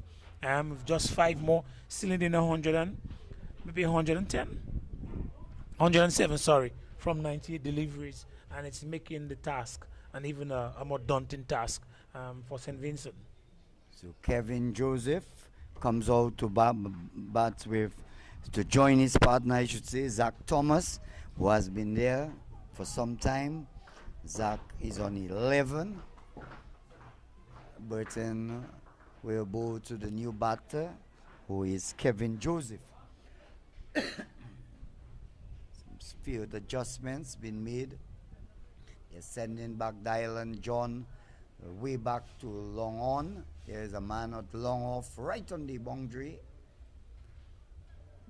There is a short extra cover, squarish cover, third man, and a fine leg, and a man deep down on the mid-wicket boundary.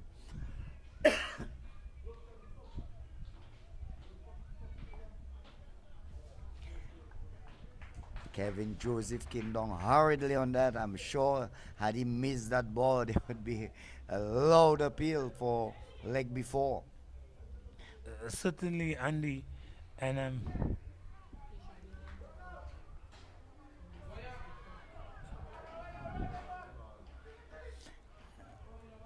and see Erdin demanding excellence from Doan. Well, Jovian Benjamin, I know him as Doan, demanding excellence, and if he had collected that delivery, possibly there would have been a chance of a run out, because there was a stifled celebration when he thought that the run out was effected. It was a brilliant piece of fielding. Straight to him there at backward point. He picked up the ball, rifled in the return, and really caught the batters struggling. So the over has come to an end. Over number 14 is completed. 64 for the loss of 5 wickets. There's quite a few athletic guys in the outfield. We're seeing it from 64 for 5. And Kevin is...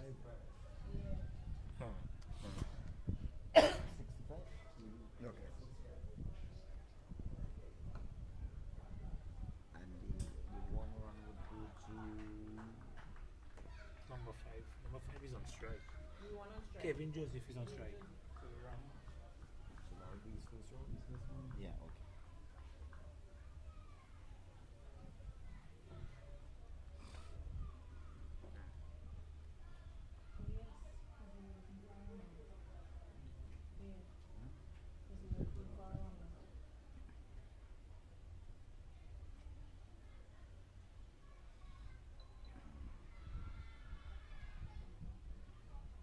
So we've lost the rays of the bright sunshine. Things are kind of cool now as wicketkeeper failing to gather on this occasion, and the ball goes, beats the players there and goes into the boundary. 4 buys the signal. 69 for the loss of 5. A slower delivery. It rolled in front of the wicketkeeper and he was unable to gather it. face the thing that you have the gloves and you have the pad, so you have to, if you miss with the gloves, you should be able to stop the ball with the pad. But on this occasion, these things happen. It went past him and into the boundary for 4 byes. Yes, and both the third man and the fine leg are wideish. And earlier on, we saw Dylan John signaling to the captain, who is actually the bowler on from the southern end, whether or not he should close in the angle and make it a little bit more fine from filling in the fine in the third man position. And on occasion, we've seen that ball, once it beats the wicket keeper, it's almost an automatic 4 runs. Most of the time that has happened, it has been 5 runs because it was signal wide. But and if I should provide us, our listeners, with an update on the matches that are going on in the West Indies tournament, Lee Wards was all out for 100. Powerful hit over the extra cover, over the top, as they say. 4 runs, moves his total to 73 for 5, as a bold positive hits there by Kevin Joseph, moves him to 5, 73 for 5. Yudi, give us the updates. Well, Leeward was bowled for 138 by Trinidad and Tobago, and Trinidad now 27 without loss. The Windward Islands, they are 255 for 7 against the Guyana Happy Eagles, and with Akimogi scoring 95, and Ryan John, he is not out on 29. But in the match, Jamaica versus Barbados are 298 for 6, with Kevin Wickham scoring 150. I will give you an update of his scores. He is currently 153 and still out in the crease, 153 not out from 190 deliveries. And the other not out batsman is Joshua Bishop. He's on 13. Shama Springer would have scored 40, and Kyle Mayers scored 64 from 89 deliveries. So this is the update from the competition that is going out there. We have 2 matches being played in Antigua, and the Barbados Jamaica match is taking place at Spanish Town in Jamaica.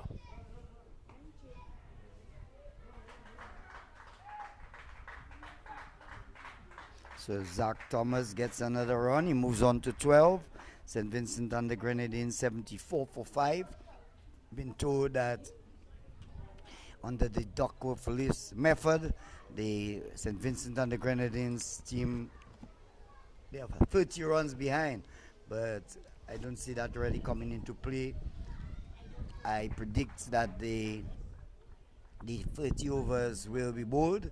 So, and for the sake of cricket, the crowd has built up considerably. The Grande people, they love the cricket. Nice shot there, played by Kevin Joseph. Gets another run. He moves on to 6, 75 for 5. And you can see the interest in the game. Lots of vehicles parked out there. An appreciative crowd watching as the batter was backing away there. Zach Thomas, Aiden Burton moving quite briskly. Feels he still is up. He took 1 wicket. He had Cassian Hunt bowled for 3. And bowls a very loose delivery, which must be signaled wide by umpire Deroy Liverpool. 1 more to the total. 76, I make it 76 for 5. A wide, yeah. So, and then another one will be added to it, so it will make it 77 for 5.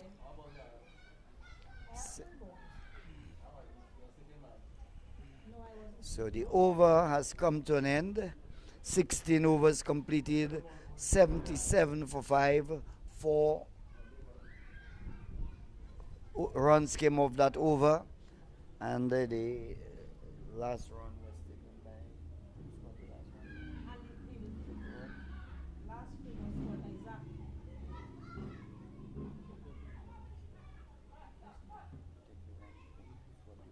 Zach. He moves to 13. Okay. Kevin is not number 9, huh? Huh? Zach is on strike. No. Zach is on strike now. Yes. He just get a single from the last ball. No, that is Kenny Valmont. Kenny Valmont.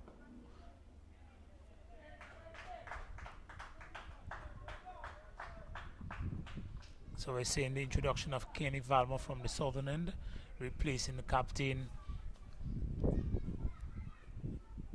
a senior Fountain, and the single just been extracted there from Zach Thomas.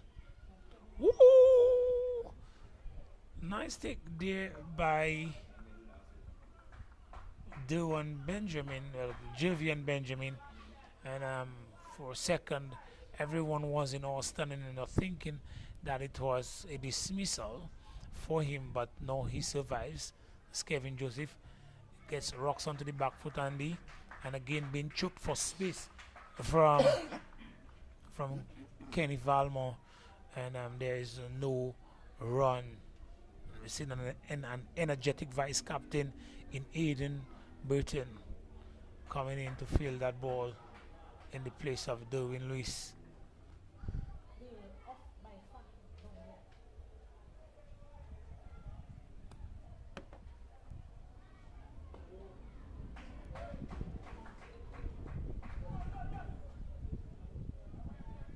Vince Jarrow, just a very lackadaisical approach down there in the deep, but it was of no demise to the team, no run, no extra run in that situation. And Valmont seems to be keeping it tight, Andy. Yes, he bowls a very good over. Just 2 runs coming off it. Zach Thomas is on 14. Kevin Joseph, his partner, is on 7. The batters out.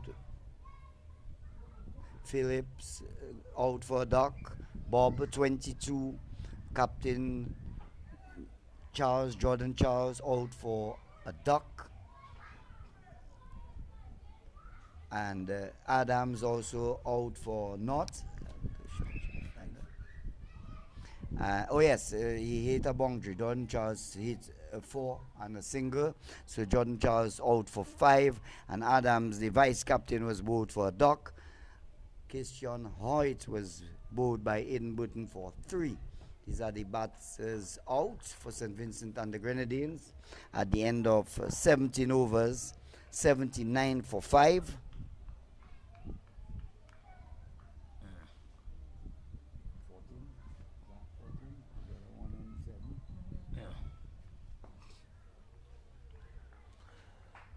Spinners have stemmed the run flow for a while, Andy. Although, albeit that Fountain was able to take some wickets, he went for a bit of a run. Oh, wonderful attempt there by Derwin Lewis, effecting a stop, preventing a run, really making something difficult look simple. But a wonderful attempt there by Derwin. He was the one who dropped the catch that seemed like a sitter.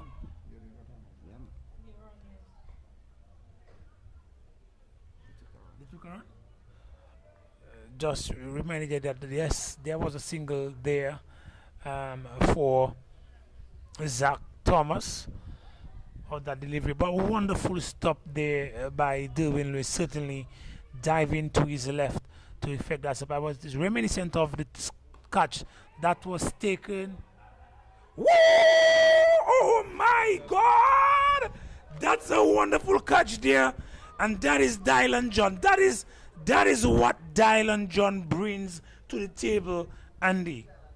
I was talking about the attempt there by Derwin, which I said was reminiscent of Captain Stephen Pascal when he captained the West Indies team in the World Cup in South Africa, but that catch there by Dylan John was nothing short of exceptional. Senior Fountain, thank you very much. Wonderful catch here, leading by example. These gentlemen are pretty athletic, Andy.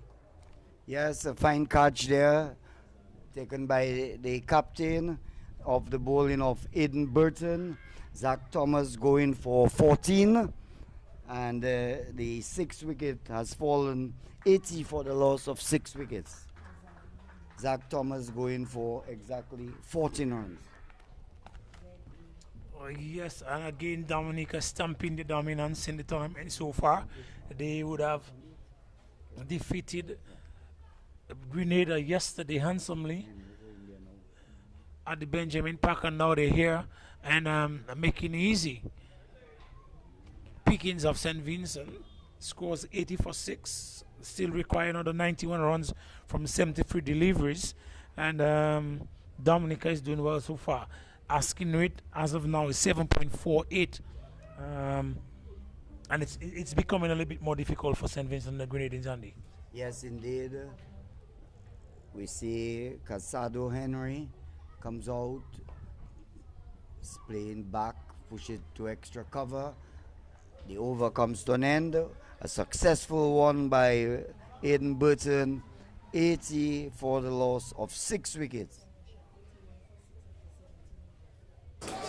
Just to give you an update on what's going on up in Portsmouth, St. Lucia chasing 120, 124, 81 for 6 after 19 overs. Thank you very much there from our scorers. So it's 80 for 6. 80 for 6, yeah. So it will be Kenny Valmore to bowl to, looks, it's Kevin Joseph. Joseph is on 8. 8 from Dominica, 16. 4 wickets to gain a victory. They would want. I've always believed that you do your work and get things done if you want to win the championship. But I'm sure the Dominicans would they realize the contest is between St. Lucia and Dominica. So if St. Lucia could go down to Grenada, it would really please the Dominicans. But we're here. A lovely piece of fielding, a short extra cover, dive into his right there. It's Derwin Lewis. So Derwin Lewis having a good outing today. Certainly. Outside the off stump, the batter Joseph giving himself room to cut, but the ball not coming back into him, going straight through and into the gloves of wicketkeeper Benjamin.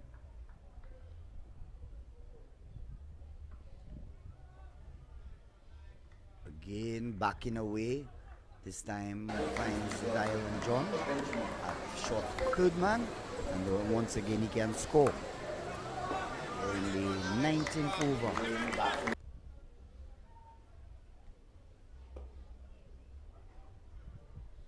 Strikes this one powerfully, beats Valmont the bowler, and will get another run.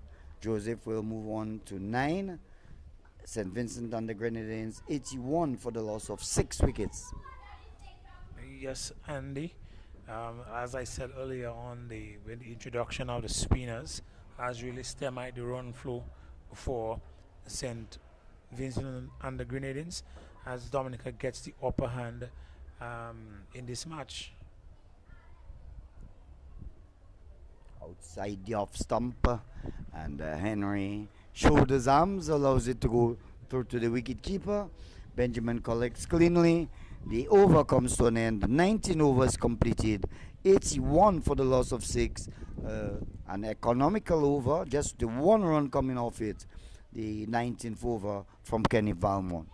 Yes, and just 3 runs have come off the bowling of Kenny Valmont, and I think he has bowled at least 2 overs so far, which is miserly in his approach really. And he and Aidan Burton has kind of cemented stuff for the Dominica team, trying to, as much as possible, register their second successive victory. And should the rains come at that stage, I'm sure Dominica is superior on the dock with Lewis method. See some clouds coming over. See Yes. some clouds coming over, but the clouds are far south, and those are not threatening to the cricket match by any stretch of the imagination. Well, when you see them beginning to get grey, there's a bit of concern with the grey clouds. I am not really too familiar with where the rain comes from when you're in the south. Yes, Grenadines points to an area. They run one as the ball is retrieved.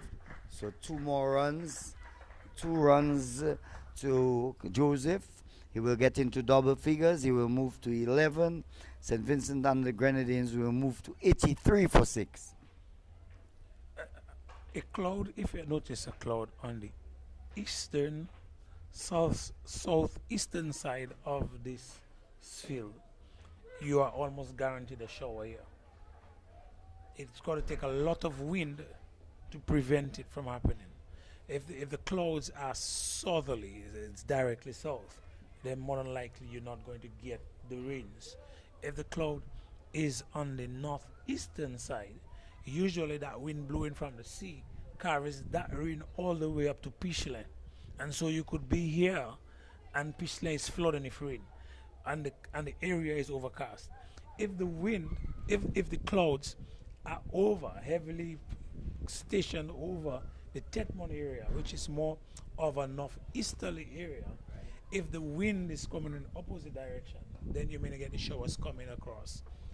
And so that is why the people from the Grand Bay area, I haven't worked around here for all the many years as a sports officer in the south, and that's why I could give you a sense of what happens with the rain.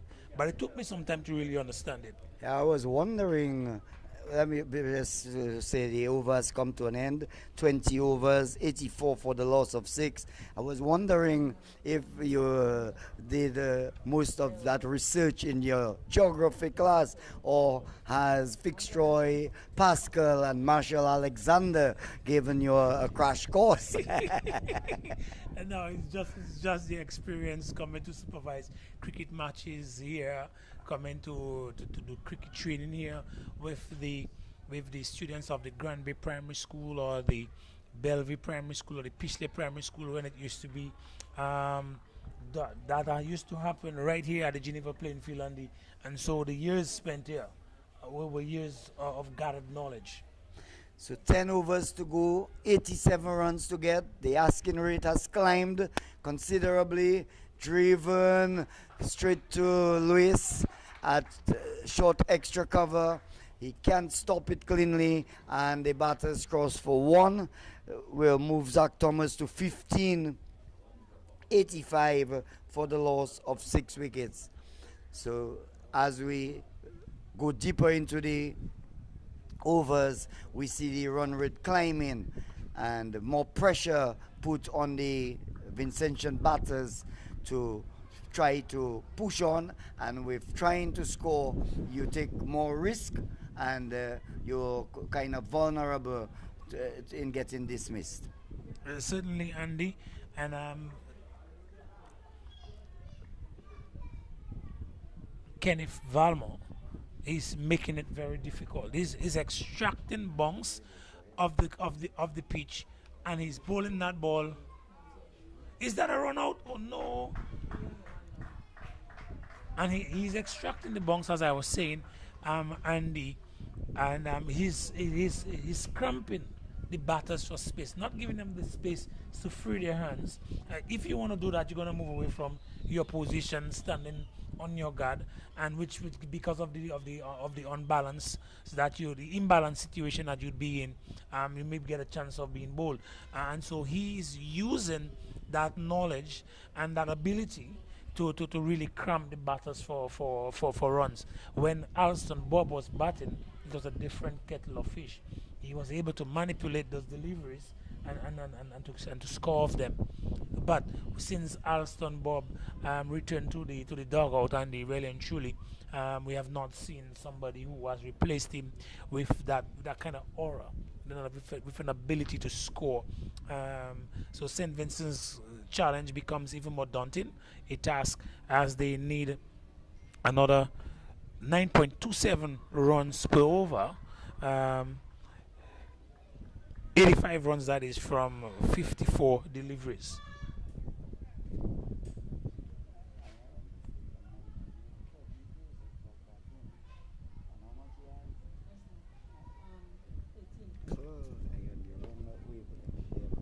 So Kevin is now 13 from 28, and Kazadi Henry is on 1 from 7 deliveries. Operating from the northern end, it continues to be the vice captain, Aidan Burton. Nice shot. What should have been just one, very lackadaisical approach, overly confident. Kellen Christmas parries the ball, and with the midfield, it gives the batsman Henry a chance for a second.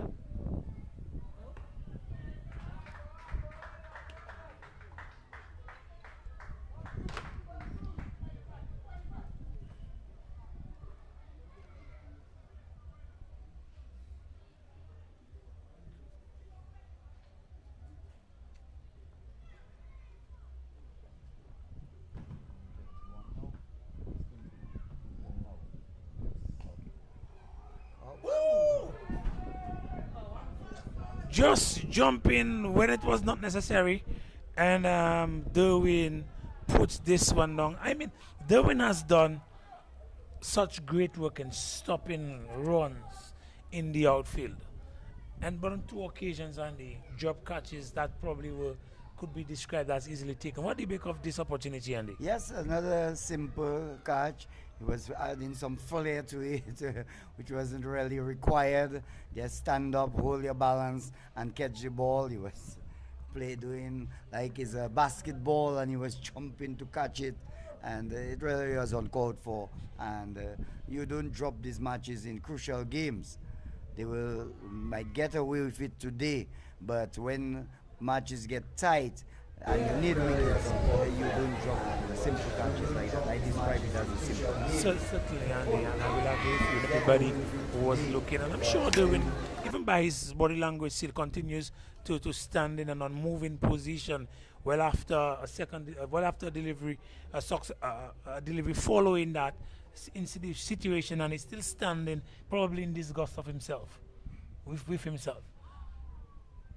But Andy, just to change the conversation a bit, I was looking at the very youthful first former that is Dewan Benjamin, well, Jovian Benjamin, behind the wicket, and I'm comparing his glove work with the spinners as compared to the seamers, and I think he's a much better wicket keeper with the spinners as compared to the fast bowlers, and usually it is the opposite, and so I think there's a future in that very youthful wicket keeper. Yes, well, yeah, in everything, the youthfulness on your side, but you've got to keep on working. I felt that he dropped too many balls. He could have gathered more cleanly. But it really didn't cost much. But all I can say, he needs to work on his game. Yeah. And he's very young, so youthfulness on his side. Yeah, but you see, usually when you have a wicketkeeper who's not very good with the spinners, you don't see a great future in a wicketkeeper of that nature. But in his case, I think he has caught the batsman off guard, because he was so sharp. The bails were off, and you're not sure if it were off because they were bowled, or if he was trying to effect a stumping. And he's that sharp with the spinners.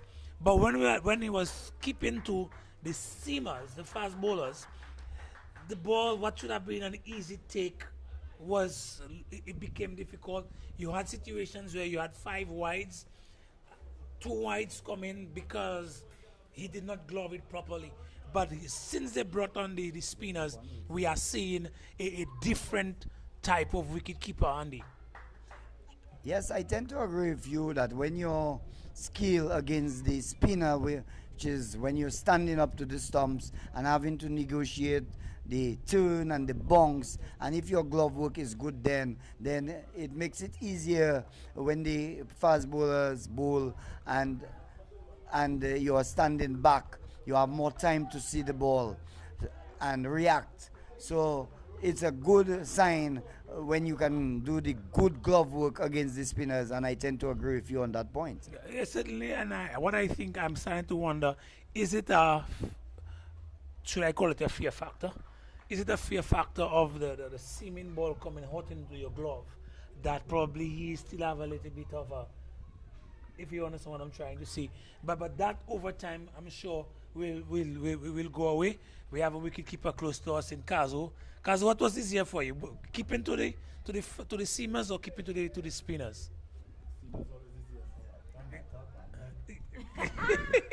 He said seamers always easier. Yeah. But I think for Durwan it's easier for the spinners.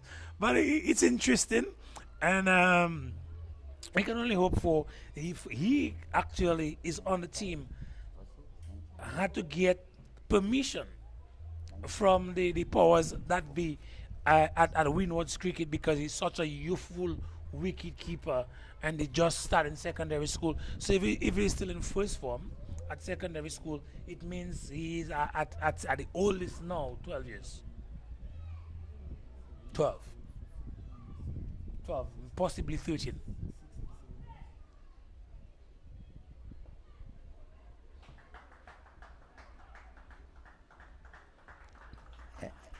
Henry just pushing it on the onside, sets up for his 5th run. Kevin Joseph is on 18.95 now for the loss of 6.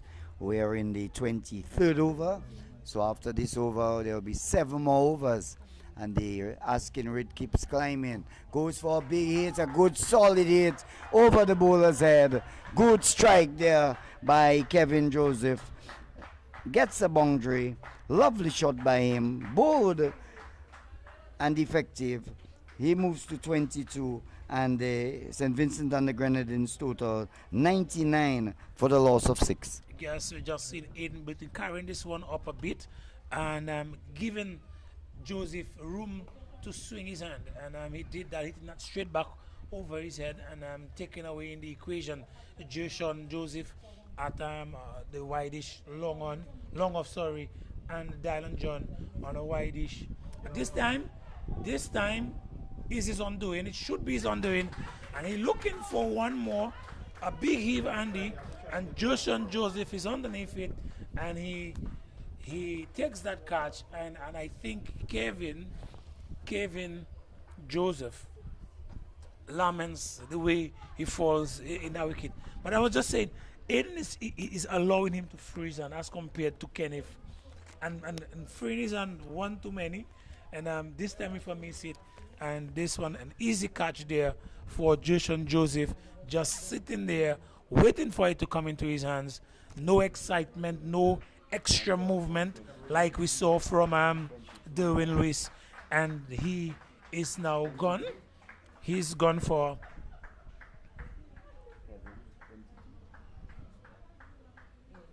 22, and now it brings to the crease number 24, LeBron Douglas.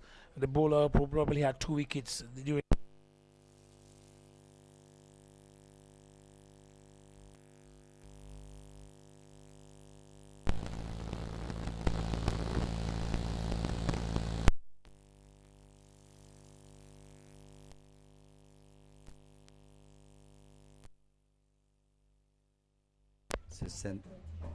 So St. Lucia 103 for 8. They require 21 more runs and only 2 wickets left. So that one is pretty interesting over at Benjamin Park. Yes, and I mean this competition, Nobody comes and just walk over the opponents. I mean, the results from St. Vincent yesterday would have suggested that probably it would have been an easier walkover for Dominica, but that is not the case. St. Vincent are now 99 for 7, and at one point in time, I think St. Vincent were 20 something for 8 yesterday. And so they are now 99 for 7. So it's not really an easy walkover. They've just got a wide, so they have moved to 100. 100. One wide was signaled by the umpire, so they have moved to 100. The 100 coming off 23.3. And that was the faster delivery there from Aiden Burton. And Douglas negotiates this one well, rocking on the back foot and then coming and playing defensively. The end of the over, Andy. End of the over. That makes it what? 100 for 7 after 24. Current run at 4.17.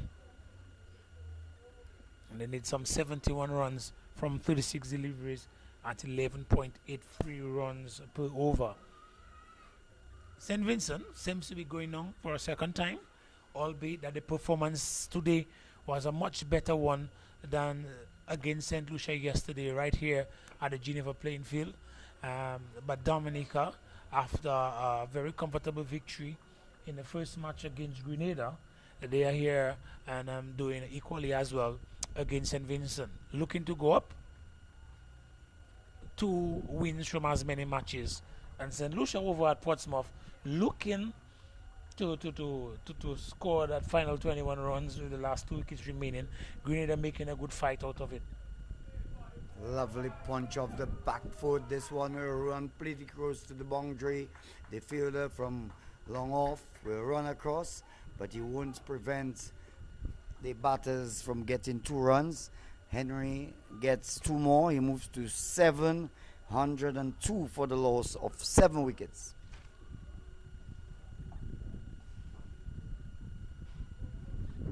Drives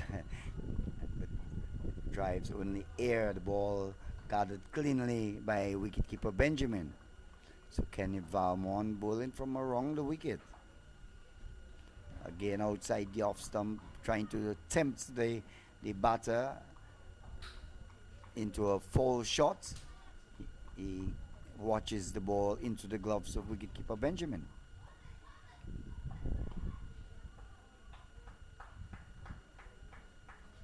This time he drives, meets the deep cover, and he can score. Over number 25 has come to an end. At the end of 25, St. Vincent and the Grenadines 102 for the loss of 7.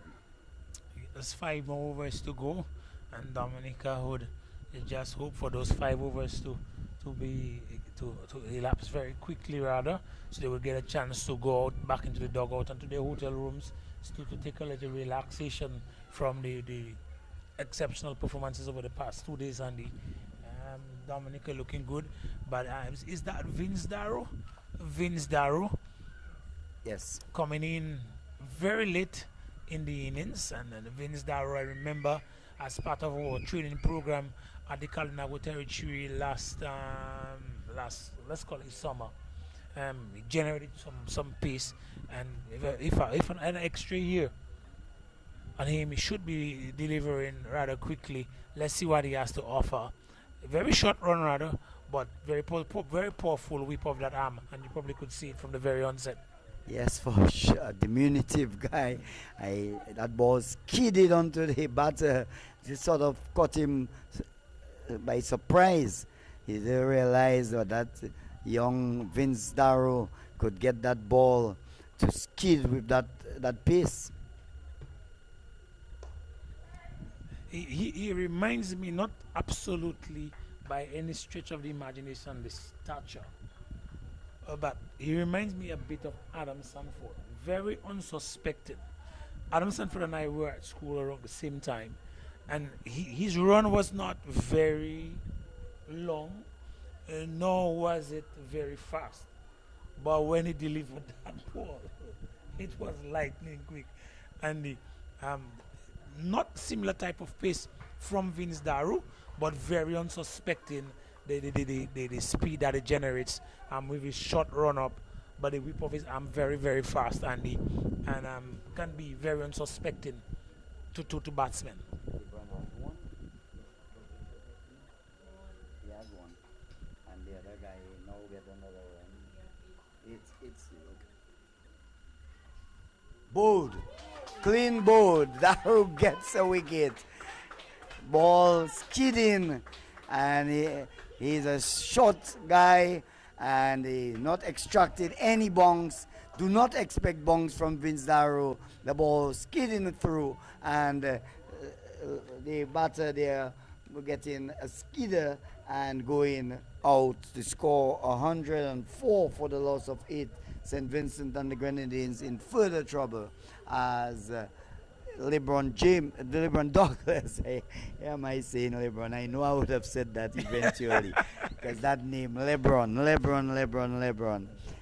Anyway, LeBron Douglas out for 1 run, and St. Vincent and the Grenadines 104 for 8. Daru gets a wicket, and Douglas going for just 1 run. Well, Andy, I must say it was a late introduction of Daru with the ball, but it's an early registering of a wicket. Just his first over, only his 4th delivery before he took a wicket there and been bowling the batsman, the LeBron Douglas. You said LeBron James. From the time I saw his name, I said, okay, that person's dad is a basketballer, or he likes basketball. And St. Vincent, incidentally, is a place in the Caribbean, or the Windwards rather, that plays, I should say, has a love for basketball. We have the likes of Adonal Foyle, who represented, who played in the NBA, and also we had Sophie Young, also played in the WNBA, both of which made a name for themselves. And a number of other people. I have friends like Ngozi who would have played professional ball, and Squingy who would also have played professional ball. A number of players over the years traveling to St. Vincent and participating in the Winlott Inc school games over the various territories. And so basketball, his father certainly is a fan of basketball. Oral Roberts, how could I forget Oral Roberts, playing for Mississippi State and also played professional ball in Spain and from St. Vincent. So quite a few basketball players of worthy mention from St. Vincent, and I'm sure LeBron Douglas's father is a lover of basketball. So 26 overs completed, 106 for the loss of 8. There was a buy a while ago. What's it? What do you have? 105? 105. So it's 105 for the loss of 8 wickets after 26. Yes, after 26. 105 for 8 after 26 overs. So 4 overs left. It was good by Captain Fontaine to experiment. That is when you use so that you can in tight situations you know what you have and what you can use. The ball goes down to 3rd man, a leg by signal, so it will bring the score to 106 for the loss of 8. We are in the 27th over.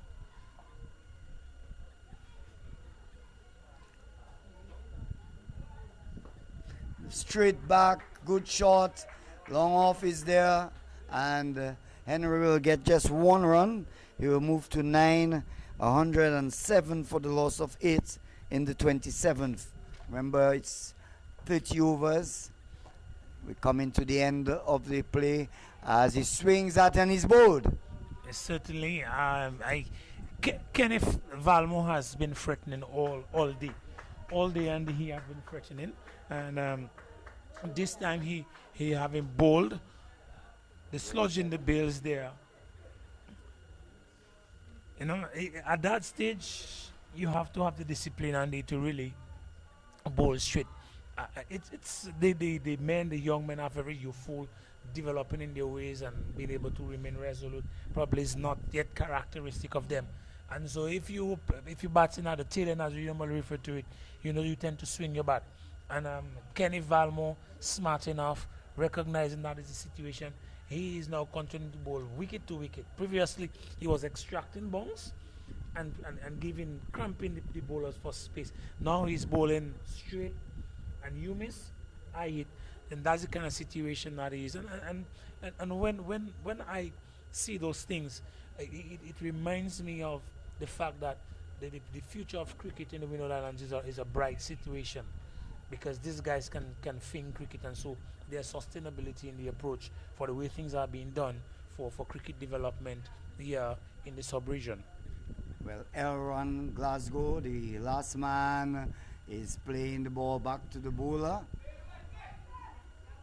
Score kept on 107 for the loss of 9. Aidan Burton, in fact Kenny Valmore, he sweeps to the man there at short fine leg, and there is no run. And I think we're not going to be using the full 30 overs, although we are almost there. But by the looks of things, it might be over before the 40 overs. Turns it to Lewis at mid-wicket. Over number 27 completed, and this total 107 for the loss of 9. So 3 more overs to go, UD. 107 for 9. Kenny Valmont has bowled quite a good spell, and I'm sure that Vince Darrow would want to get a second. He would tell the captain, you see what I can do. And I was saying earlier that it's good that Fontaine has tried, because you've got to see all your resources, what you can use in certain conditions. And you can see that Darrow is quite skiddy. Shraven and out caught. Brilliantly taken there. End of the match. 107 all out. Henry going caught at cover, bowled by Darrow. Darrow getting his second wicket, and the batter there, Casado Henry, making Casado Henry out for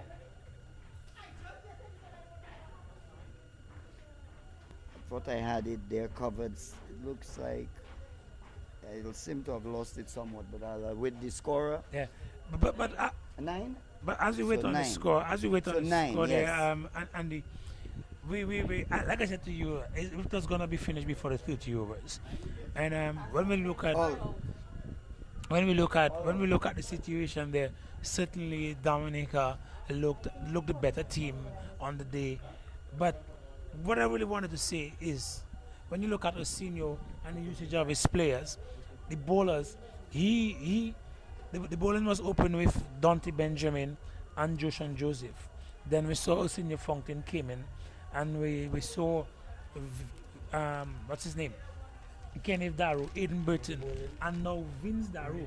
So there's not an overusage. There's not an overusage of your bowlers. So you're keeping your bowlers actually fresh throughout the situation, throughout the tournament. And so I want to commend the skipper, Senior Fountain, for the way he used his human resource, the way he marshaled his troops in the outfield, leading by example really, taking some nice difficult catches there, and making them look rather simple. So I want to say congratulations to the team Dominica for having effected that victory, winning by 63 runs there today at the Geneva playing field. It was a pleasure being there if you want, but I'm sure you want to bring probably a synopsis of the bowling figures and the performances for the day. Well, just to run through what has transpired here today, because of rain and soggy conditions, play was reduced to 30 overs aside. St. Vincent and the Grenadines, they won the toss. They sent Dominica into bat. Dominica managed 170 they got for 8 wickets, with Arsenio Fountain, the captain, getting 42. Dervin Lewis getting 33, 5 6s he struck. Aidan Burton made 30. Kenneth Balmont chipped in with 22. Kellon Christmas made 19. For St. Vincent and the Grenadines, Elron Glasgow took 2 for 40. Casado Henry 1 for 38. Zach Thomas 1 for 22. LeBron Douglas 2 for 37, and Jordan Charles, the captain, 2 for 14. Set a target of 171 for victory. The Vincentians started off with Phillips and Bob. Phillips was the first to go, caught by Arsenio Fontaine. A brilliant catch there at backward point, going up in the air and plucking the ball off the air, getting Phillips out for a duck of the bowling of Dante Benjamin. The second wicket, Bob was out, caught by Dylan John, bowled by Fontaine for 22 when the score was 51, 58 for 3 when Captain Charles was caught by Aidan Burton of the bowling of Arsenio Fontaine for 5, and the vice captain Joanne Adams followed quickly with the same score, 58 for 4, bowled by Arsenio Fontaine for a duck. Keishon Hoyt was bowled by Aidan Burton for 3, 5 for 64, 6 for 80 when Zach Thomas was caught by Fontaine, bowled by Burton for 14, 7 for 99. Kevin Joseph was caught by Jason Joseph of the bowling of Burton. And then we had LeBron Douglas, 8 for 104 out of the bowling, bowled by Vince Darrow, giving Darrow his first wicket.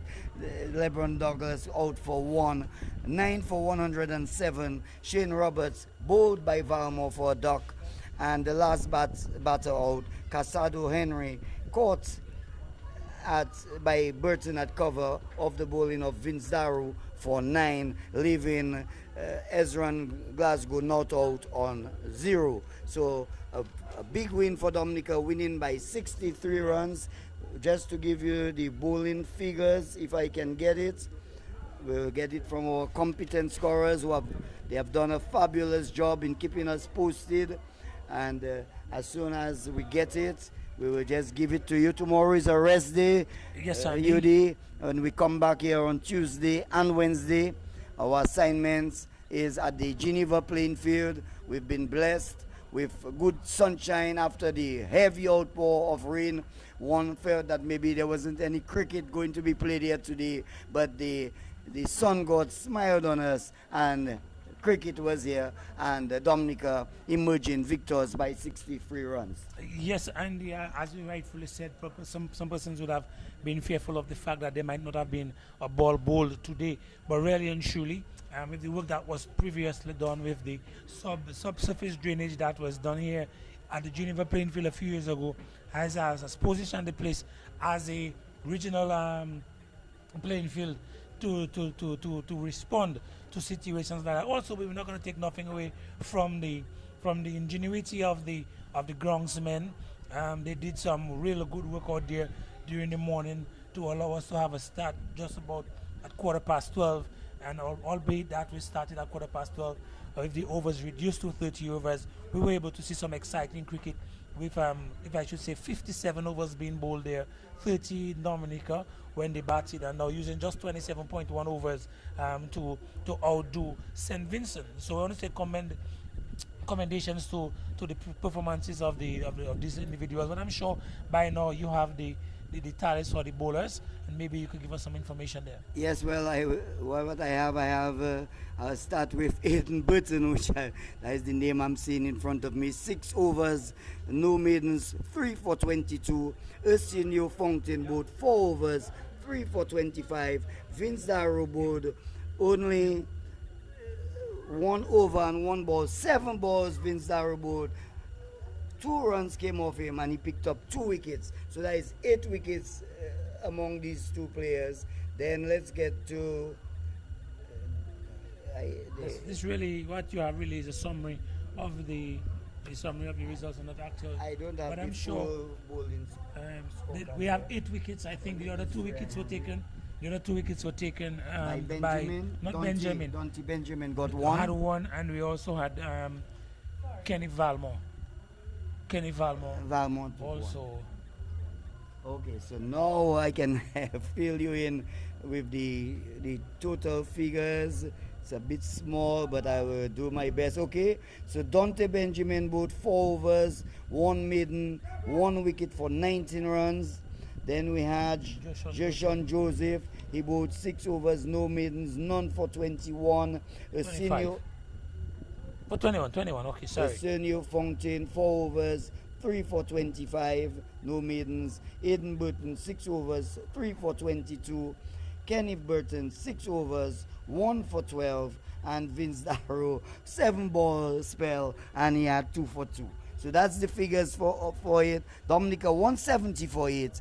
St. Vincent and the Grenadines replying with 107 and lost by 63 runs. So that's the position here at the Geneva playing field. Tomorrow is a rest day. We will come back here on Tuesday and Wednesday. Then Thursday will be a rest day, and the tournament will come to an end on Friday and on Saturday actually. But there will be games on Friday, games on Saturday, and we all expect you to join us here. It's the Windward Islands Winlott Under 19 tournament played at 2 venues, the Benjamin Park and the Geneva playing field. So on behalf of So before we go, just the provision of an update, Andy, really for the match that is ongoing between Grenada and St Lucia down there at the Benjamin's Park. Grenada batting first scored 123 all out in 42.1 overs, and St Lucia replied with 103 all out in 22.5 overs. Grenada winning there by 20 runs.